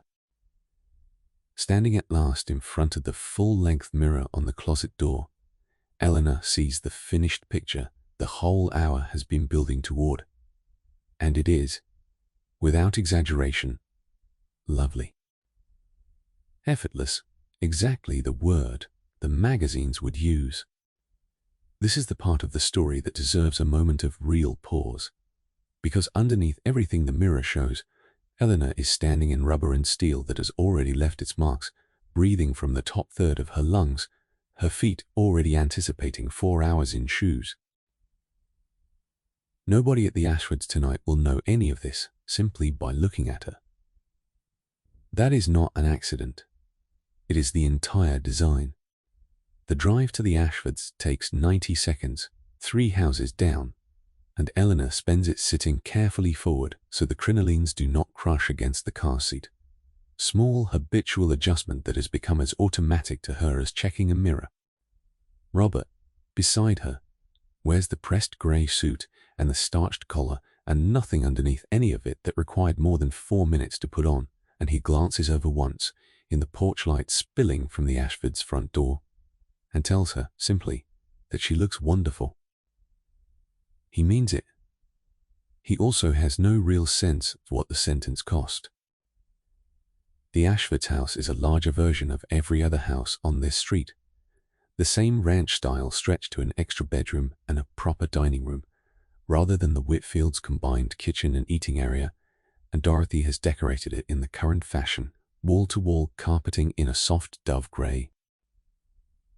Tom Blank hi-fi console cabinet along one wall of the front room, and, on the mantel, a small collection of hand-blown glass figurines that Eleanor privately finds a little fussy and has never once said so out loud. Other cars are already parked along the curb, the Fenwicks and the Delacroix among them, and through the front window before the door even opens, Eleanor can see the room already assembled into its familiar shape. The wives in one cluster near the sofa, the husbands drifting toward Charles Ashford near the drinks cart. The whole tableau lit warmly from within in a way that from the sidewalk looks exactly like the effortless, gracious evening it is meant to resemble. Dorothy opens the door herself in a green silk dress Eleanor recognizes from Hendel's own window display 2 months ago, and greets them both with a practiced warmth reserved for guests whose evening actually matters to the outcome of her husband's department, ushering them in past the grey carpet and toward the noise and light of the front room. The hi-fi in the corner is playing something low and orchestral. A record of Mantovani strings Dorothy has clearly chosen to fill silences rather than to be listened to directly. It sits underneath every conversation in the room, the same way the girdle sits underneath every one of Eleanor's own, present, quietly working, and never once acknowledged by anyone actually enjoying the evening above it. Ice moves in glasses across the room, a sound Eleanor has come to associate entirely with the hour between arrival and dinner, when the evening still holds the shape of possibility rather than the fixed order of a seated meal. And for these few minutes at least, standing near the drinks cart with a small glass of sherry she will make last the better part of an hour, Eleanor allows herself to simply watch the room rather than manage her place within it. A brief, quiet pleasure she rarely names as one. Charles Ashford crosses toward Robert with his own drink in hand, and the two men fall into an easy conversation near the mantel, close enough that Eleanor can hear the shape of it without catching every word. Robert's voice pitched slightly higher than usual, attentive rather than nervous, exactly. The voice of a man listening for something specific inside an ordinary exchange. Whatever Charles says next makes Robert laugh, a real laugh rather than a polite one, and something in Eleanor's shoulders loosens slightly at the sound of it. An early small sign that the evening may be going the way both of them have spent 2 weeks quietly hoping it would. Inside, the party unfolds the way these parties always unfold. Cocktails in the front room, the husbands drifting toward one cluster of conversation and the wives toward another. An arrangement so consistent across every party Eleanor has attended in Fairview Ridge that she has stopped noticing it as a choice at all. She sits, when she is offered a chair, an inch from the chair back, exactly as the etiquette manual instructed, and she rises from it later, using her legs rather than her arms. And she laughs at the correct moments in Charles Ashford's story about a client in Bridgeport, and she says almost nothing of substance for the better part of an hour. Because saying something of substance is not, tonight, the assignment. Dorothy Ashford's dining room, when the 8 couples finally move into it, has been laid with the kind of care that itself took most of a day to arrange. A damask cloth, a low arrangement of chrysanthemums that will not obstruct anyone's view across the table. Place cards written in Dorothy's careful hand seating Eleanor between Charles Ashford, Fenwick from the actuarial department. A seating decision that is not accidental, since it puts Eleanor directly beside the one man whose opinion of Robert matters most tonight. The meal itself runs to 5 courses, a shrimp cocktail to start, a clear soup, a small salad course, a standing rib roast with potatoes, creamed onions, and a baked Alaska for dessert, that Dorothy will mention more than once over the course of the evening, took the better part of the afternoon. What? Our comment aimed less at modesty than at quiet credit. Conversation at Eleanor's end of the table moves in the loose practiced choreography of a dinner party, among people who see each other constantly and know exactly which subjects are safe weather. The new highway extension being discussed for the other side of Hartford, a film several of the couples have seen and disagree pleasantly about. Eleanor contributes to all of it in careful proportion. Enough to seem engaged, never so much as to seem to be competing with Charles Ashford for the room's attention, and when Mr. Fenwick asks her midway through the soup course what she thinks of Robert's chances for the district office next year, she gives an answer that manages to sound both modest and confident at once, a sentence she has, in truth, Wynne rehearsed twice in front of her own bathroom mirror earlier this week, without ever admitting to herself that rehearsal was what she was doing. Beside Mr. Fenwick sits his wife, Margaret, a woman close to 50, who has been navigating dinners exactly like this one since before Eleanor was old enough to attend them, and who leans toward Eleanor during a lull in the broader conversation to offer a piece of advice delivered so casually it takes Eleanor. Margaret tells her, quietly, that she is doing beautifully, that the dress is exactly the right note for tonight, neither too bold nor too plain, and that Eleanor should remember, in the years of dinners still ahead of her, that the trick is never to let anyone see the work, only the result. Because a woman who is seen trying is a woman who has already lost whatever she was trying for. She says this warmly, even affectionately, meaning it entirely as a kindness, and Eleanor thanks her and means her own gratitude too, because the advice is, by the measure of this room, entirely useful. It is only much later, alone in her own bedroom, that Eleanor will turn the sentence over again and notice what it actually asked of her, and of every woman at that table, and of Margaret Fenwick herself 30 years earlier, at her own first dinner, exactly like this one. Dinner runs long, as these dinners do, and by the second course Eleanor is aware of a specific low ache settling into her lower back from the boning at her waist, and a second ache, sharper, in the balls of her feet from the 2.5-inch heels, and she manages both the way she has managed both at every dinner party for 5 years, by shifting her weight almost imperceptibly beneath the table, and never once letting her face show any of it. Now here is where most stories about evenings like this one get something wrong. They imagine the discomfort as occasional, a brief, pleasant moment, easily forgotten. The truth is closer to a low, constant hum running underneath every single minute of the evening, present through the soup course and the roast and the dessert, present through every laugh and every careful sentence, never once announced, never once permitted to show. Robert, across the table, is having what appears to be a genuinely easy evening. His collar is a little looser by 9 o'clock. His suit unremarkable and comfortable, in a way Eleanor's dress was never designed to be. And he is doing the thing he actually came here to do, which is talk with Charles Ashford about work in the loose, confident tone. Nobody expects Robert to also look effortlessly beautiful while doing it. Nobody expects him to disguise fatigue or discomfort or the small tightness of a too-fitted collar, because none of that is part of what a man's presence at this table required to accomplish. He is asked to be competent. Eleanor is asked to be competent and lovely, and apparently unbothered by any of it.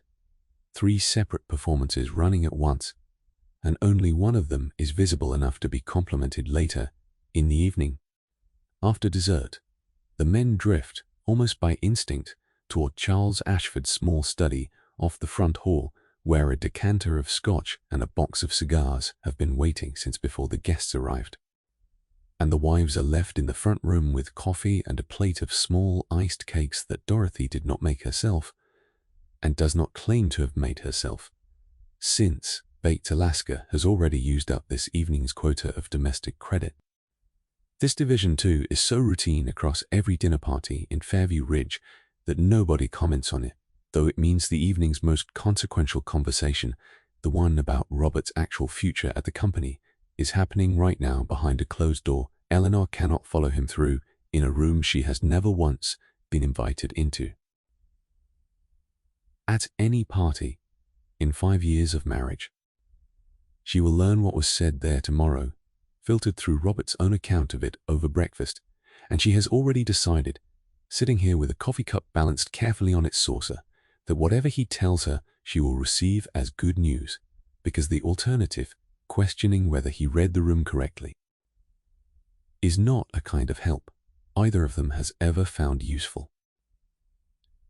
Around 10, there comes the moment every woman at this table has been quietly waiting for since the cocktail hour, when Dorothy Ashford rises and says, to the room generally but to the wives specifically, that she is going to freshen up, and 4 women, Eleanor among them, follow her down the hall to the Ashfords' pink-tiled powder room within the next several minutes, arriving in a loose, unspoken rotation. The powder room, for those 4 or 5 minutes, becomes something close to the only honest room in the house, Dorothy leans against the counter and says her feet are killing her, a sentence she would never say at the table. And Carol Whitcomb unhooks one shoe entirely and flexes her foot with a small groan of genuine relief. And Eleanor, checking her lipstick in the mirror, admits, quietly, that her girdle has not let up all evening. And the other women nod with the specific, wordless recognition of people describing a shared condition rather than an individual complaint. Nobody solves anything in this room. Nobody is expected to. It exists purely as a pressure valve, 90 seconds at a time, the only place in the entire house where the performance is allowed to pause before it has to resume. All four women reapply their lipstick, check their hair, and walk back out to the party as though none of it happened. This is the part of the evening that rarely gets told, because the powder room leaves no trace anywhere else in the story. Nobody photographs it. Nobody writes about it in the society pages the way they might write about the seating arrangement or the menu. It is simply four women, briefly unwatched, admitting to each other what an entire evening has demanded of their bodies, and then returning immediately to demonstrating that it demanded nothing at all. By 11, the party has thinned to its last, most comfortable stretch, and Eleanor has managed the entire evening exactly as it required. Competent, lovely, apparently at ease, her husband's evening quietly improved by every minute of it. Nobody at the Ashfords' table tonight will remember anything unusual about Eleanor Whitfield. That, more than any compliment, is the actual measure of her success. The evening Eleanor has just finished belongs entirely to 1955. It would not belong in quite the same way to 1965, and that gap deserves its own unhurried explanation, because the world underneath Eleanor's dress was already, quietly, beginning to change, even if nobody at the Ashfords' table tonight has any way of sensing it. Start with the garment itself. The rubber and cotton elastic that makes Eleanor's evening girdle so unforgiving is in 1955 still the best material the foundation garment industry has. That will not remain true for long. A chemist at DuPont named Joseph Shivers is at this very moment several years into laboratory work on a synthetic fiber that will be patented in 1959 under the name Lycra, a material with a stretch and recovery that rubber elastic could never manage. Within a decade of tonight's dinner party, the heavy, fully boned foundation garment Eleanor is wearing right now will begin to look to a younger generation of women less like a fact of adult life and more like something their mothers wore, a specifically dated object rather than a timeless expectation. The stockings will change too, and faster than almost anyone in 1955 expects. Pantyhose, a single garment combining what Eleanor currently accomplishes with a girdle, garters, and 2 separate stockings, will reach the American market within a few years, driven in large part by the rising hemlines of the following decade, skirts short enough that a garter clasp and a bare thigh above it. By the time Susan, asleep right now at the Doyle's house with her cloth rabbit, is old enough to dress herself for her own first dance, the entire apparatus her mother is wearing tonight, the girdle, the separate stockings, the garter clips, will have largely vanished from ordinary use. Replaced by something a young woman could put on in under a minute standing up, the silhouette itself is already under quiet pressure from Paris, though it will take the rest of the decade to reach a bedroom in Fairview Ridge. The new look that shaped tonight's gown, the cinched waist and the wide structured skirt, was itself only a decade old, introduced by Christian Dior in 1947 as a reaction against the fabric rationing and plain, boxy silhouettes of the war years. It succeeded in part because it promised women something the war had denied them, an abundance of fabric. Don extravagant, decorative femininity after years of practical trousers and factory coveralls. There is a real irony sitting inside that history that Eleanor has never had reason to consider.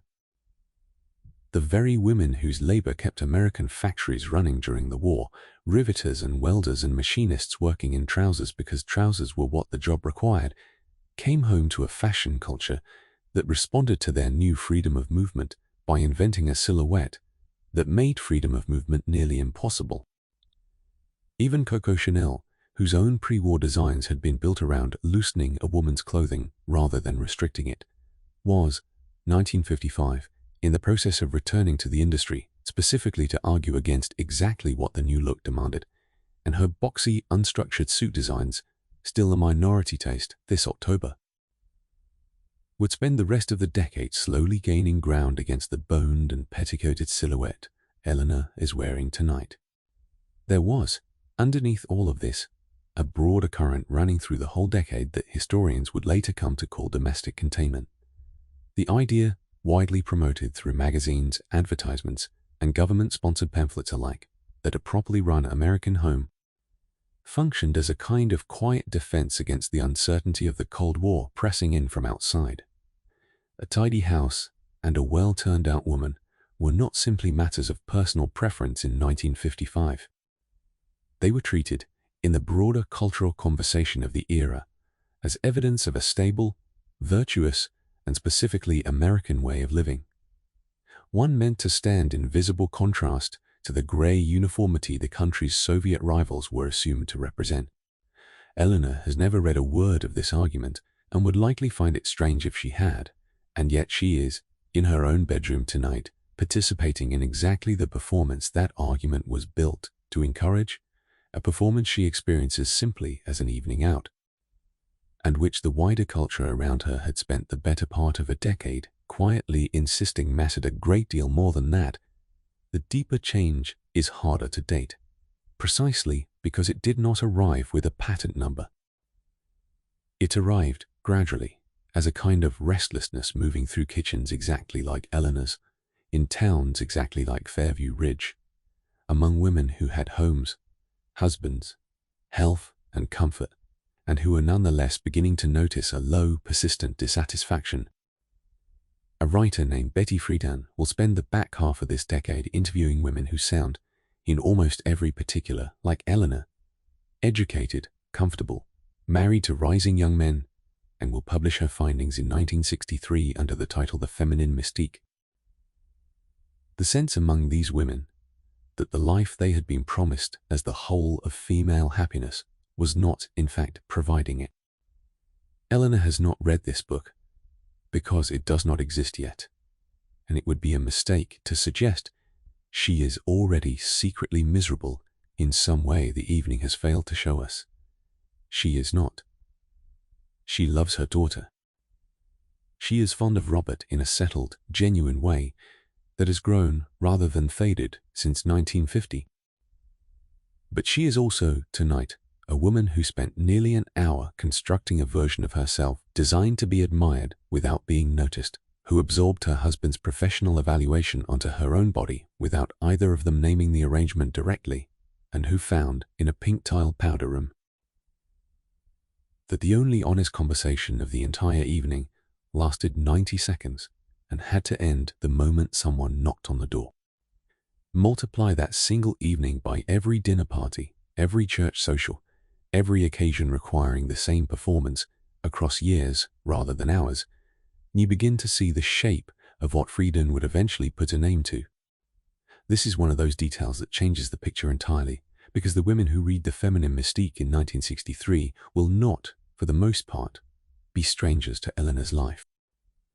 Many of them will be Eleanor or women very much like her.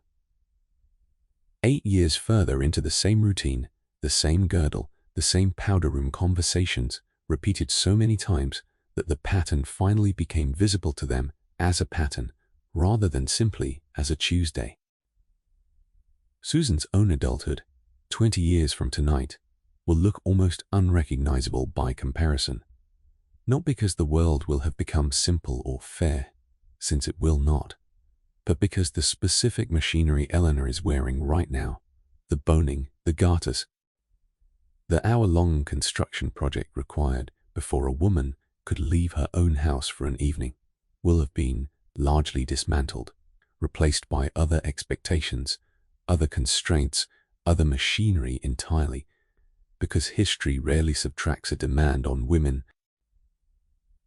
Still, something real will have shifted.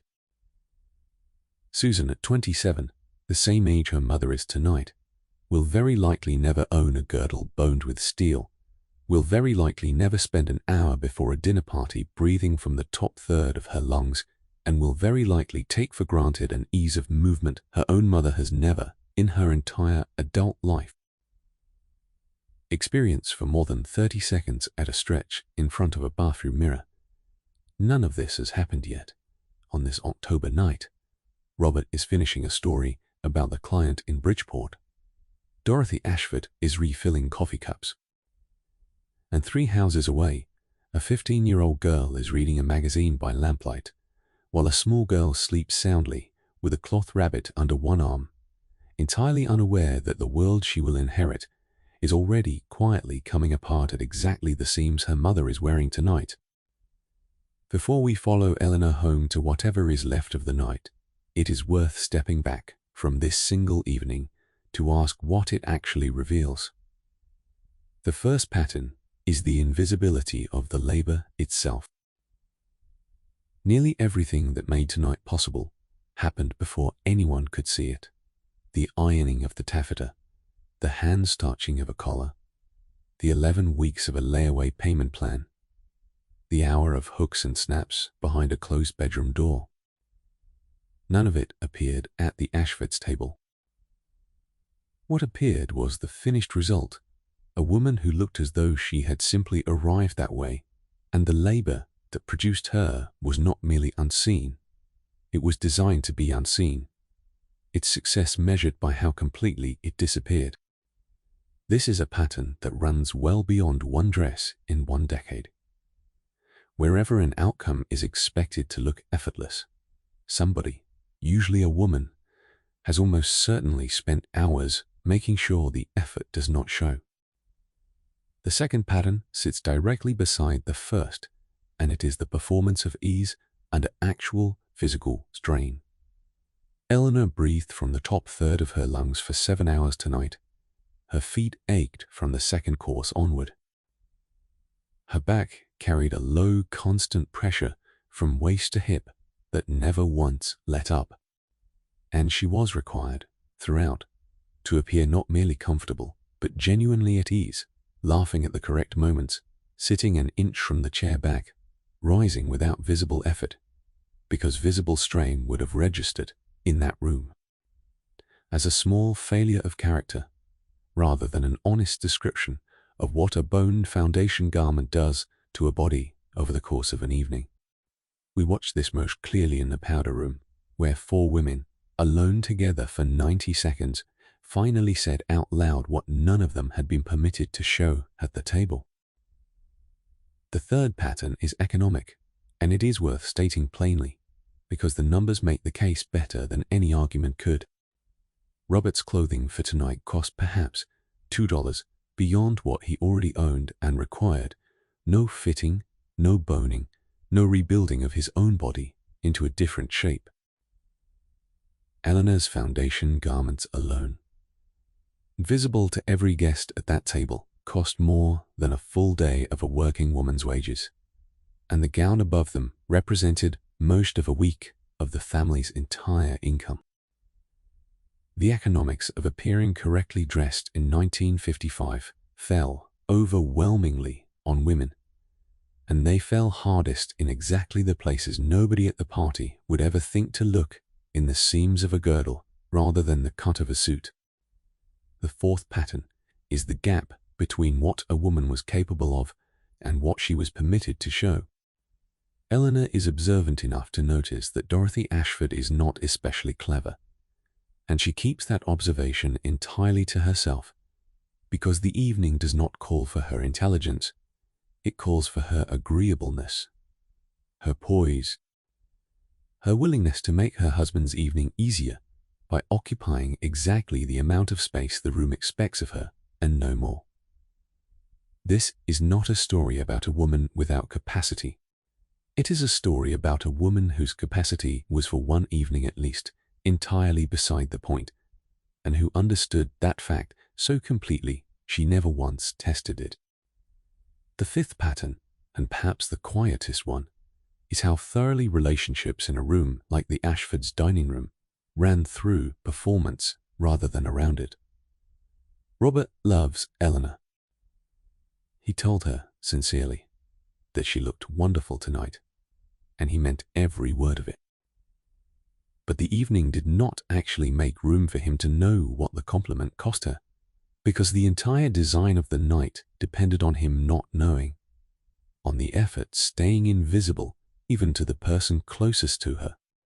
Husbands and wives in Fairview Ridge lived side by side, shared a bed, raised children together, and still moved through evenings like this, one mediated by an unspoken agreement that certain kinds of honesty simply did not belong in mixed company, not even between two people who loved each other.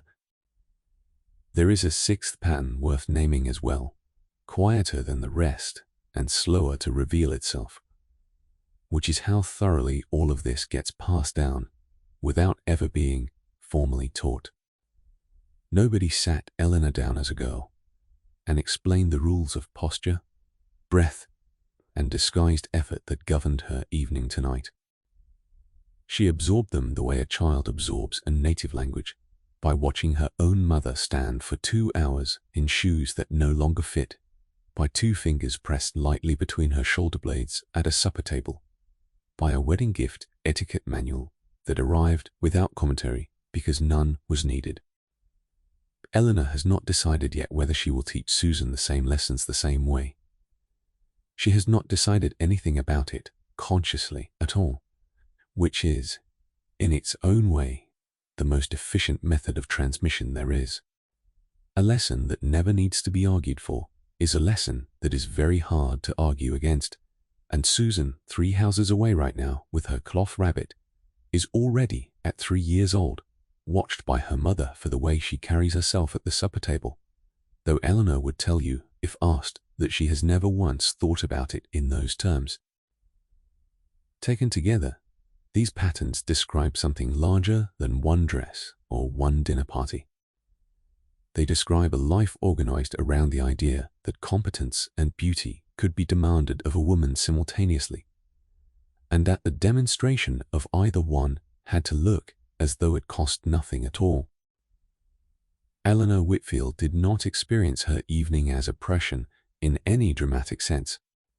She experienced it as Tuesday, dressed up, the way most of us experience the shapes our own errors press us into, not as chains, but as furniture, present in every room, rarely commented on, simply the way things are arranged.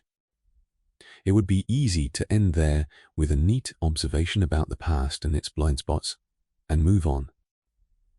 But there is one more thing worth noticing before we let Eleanor go home for the night, which is how much of this pattern survives, in altered form, long after the girdles themselves went into a drawer somewhere and were forgotten. The garment changes. The expectation that a woman's effort disappear behind the appearance of ease has proven, across the decades since, considerably more durable than rubber and steel ever were.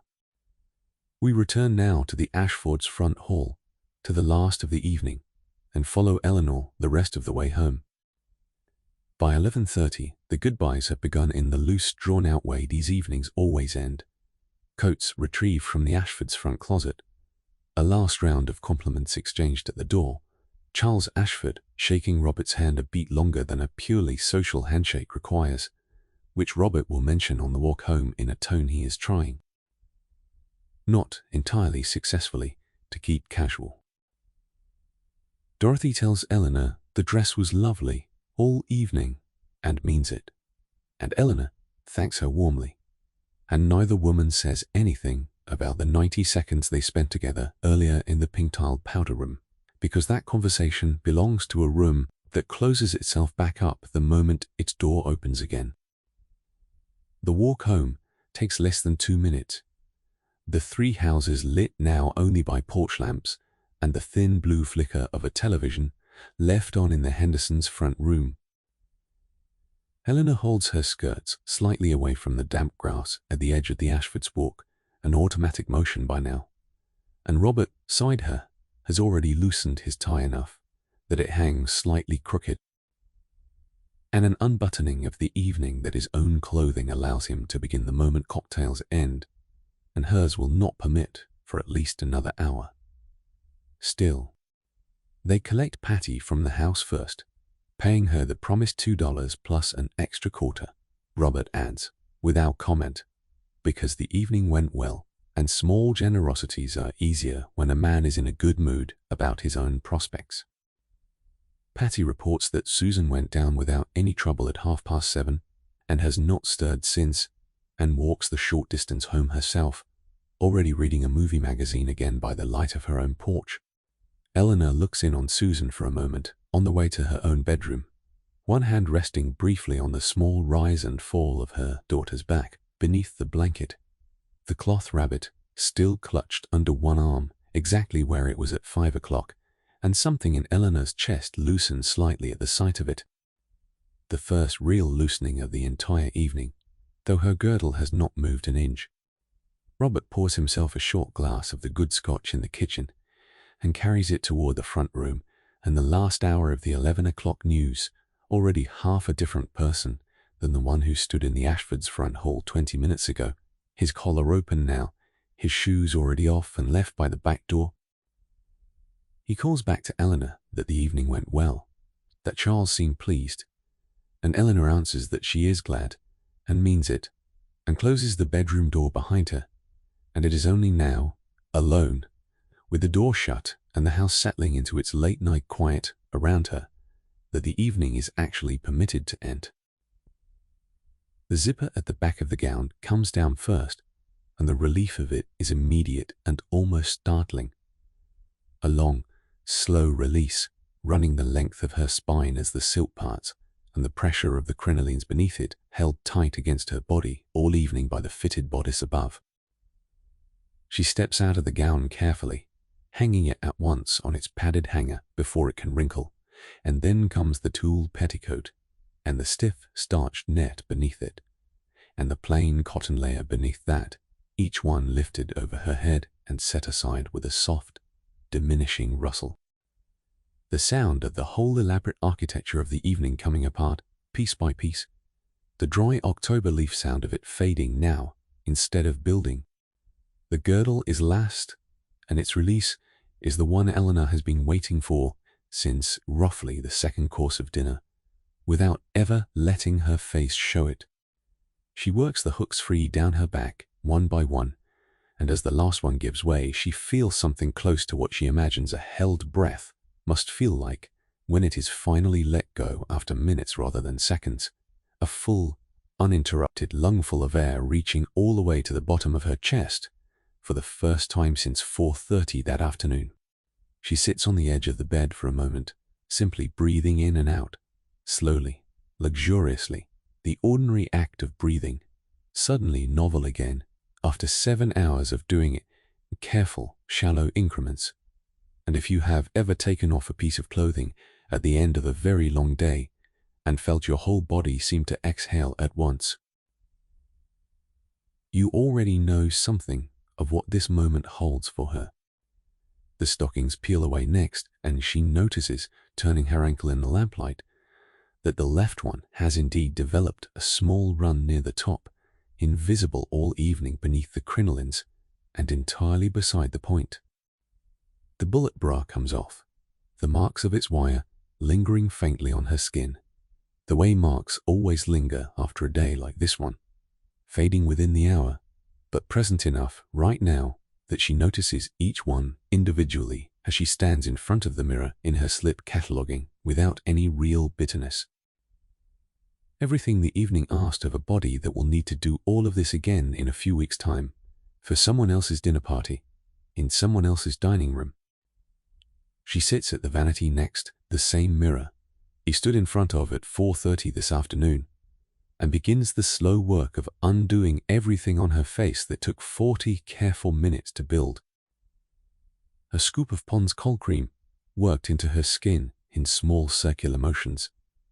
lifts the matte red lipstick and the arched pencil brows and the thin even layer of powder all at once, the cream turning faintly pink, faintly grey.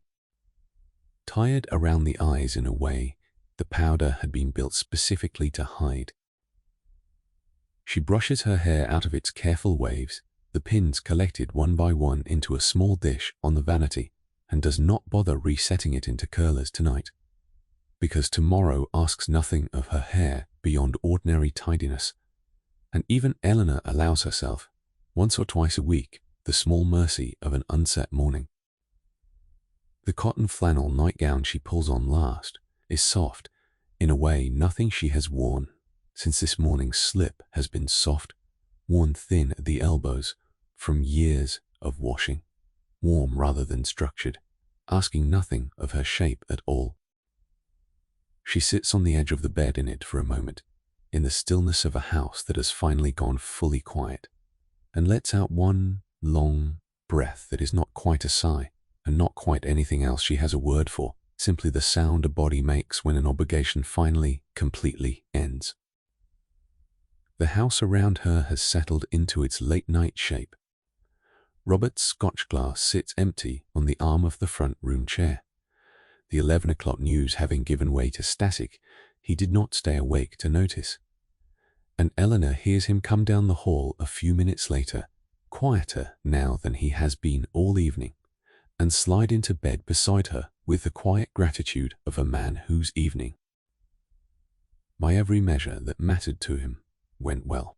He tells her once more, in the dark, that Charles seemed truly pleased, and asks whether she had a good time herself, a question he asks sincerely and which she answers just as sincerely that she did, and both of them are in their own ways telling the truth. Within a few minutes, his breathing has settled into the slow, even rhythm of a man already asleep, untroubled by anything the evening asked of him because so little of it, in the end, actually was. Down the hall, Susan sleeps on undisturbed. Outside, the street lights along Sycamore Court hold their small circles of gold against the dark, and somewhere 2 streets over a dog barks once, briefly, at nothing in particular, and falls silent again.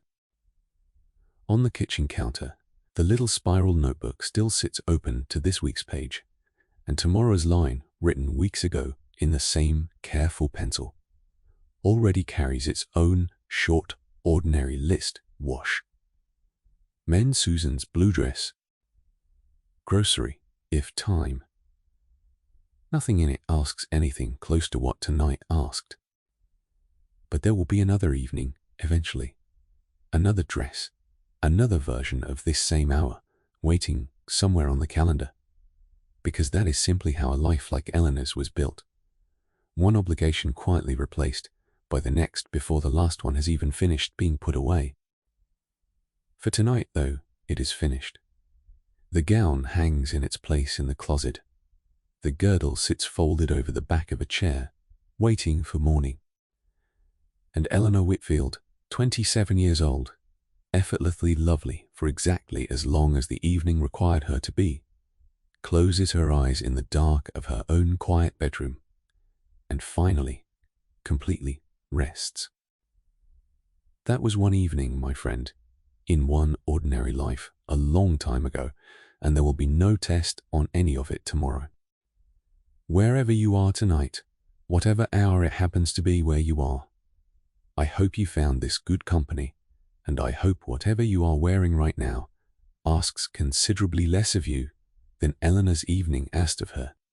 Let it all come off, whatever it is. The tightness of the day, the small held breath you have probably been carrying since sometime this afternoon.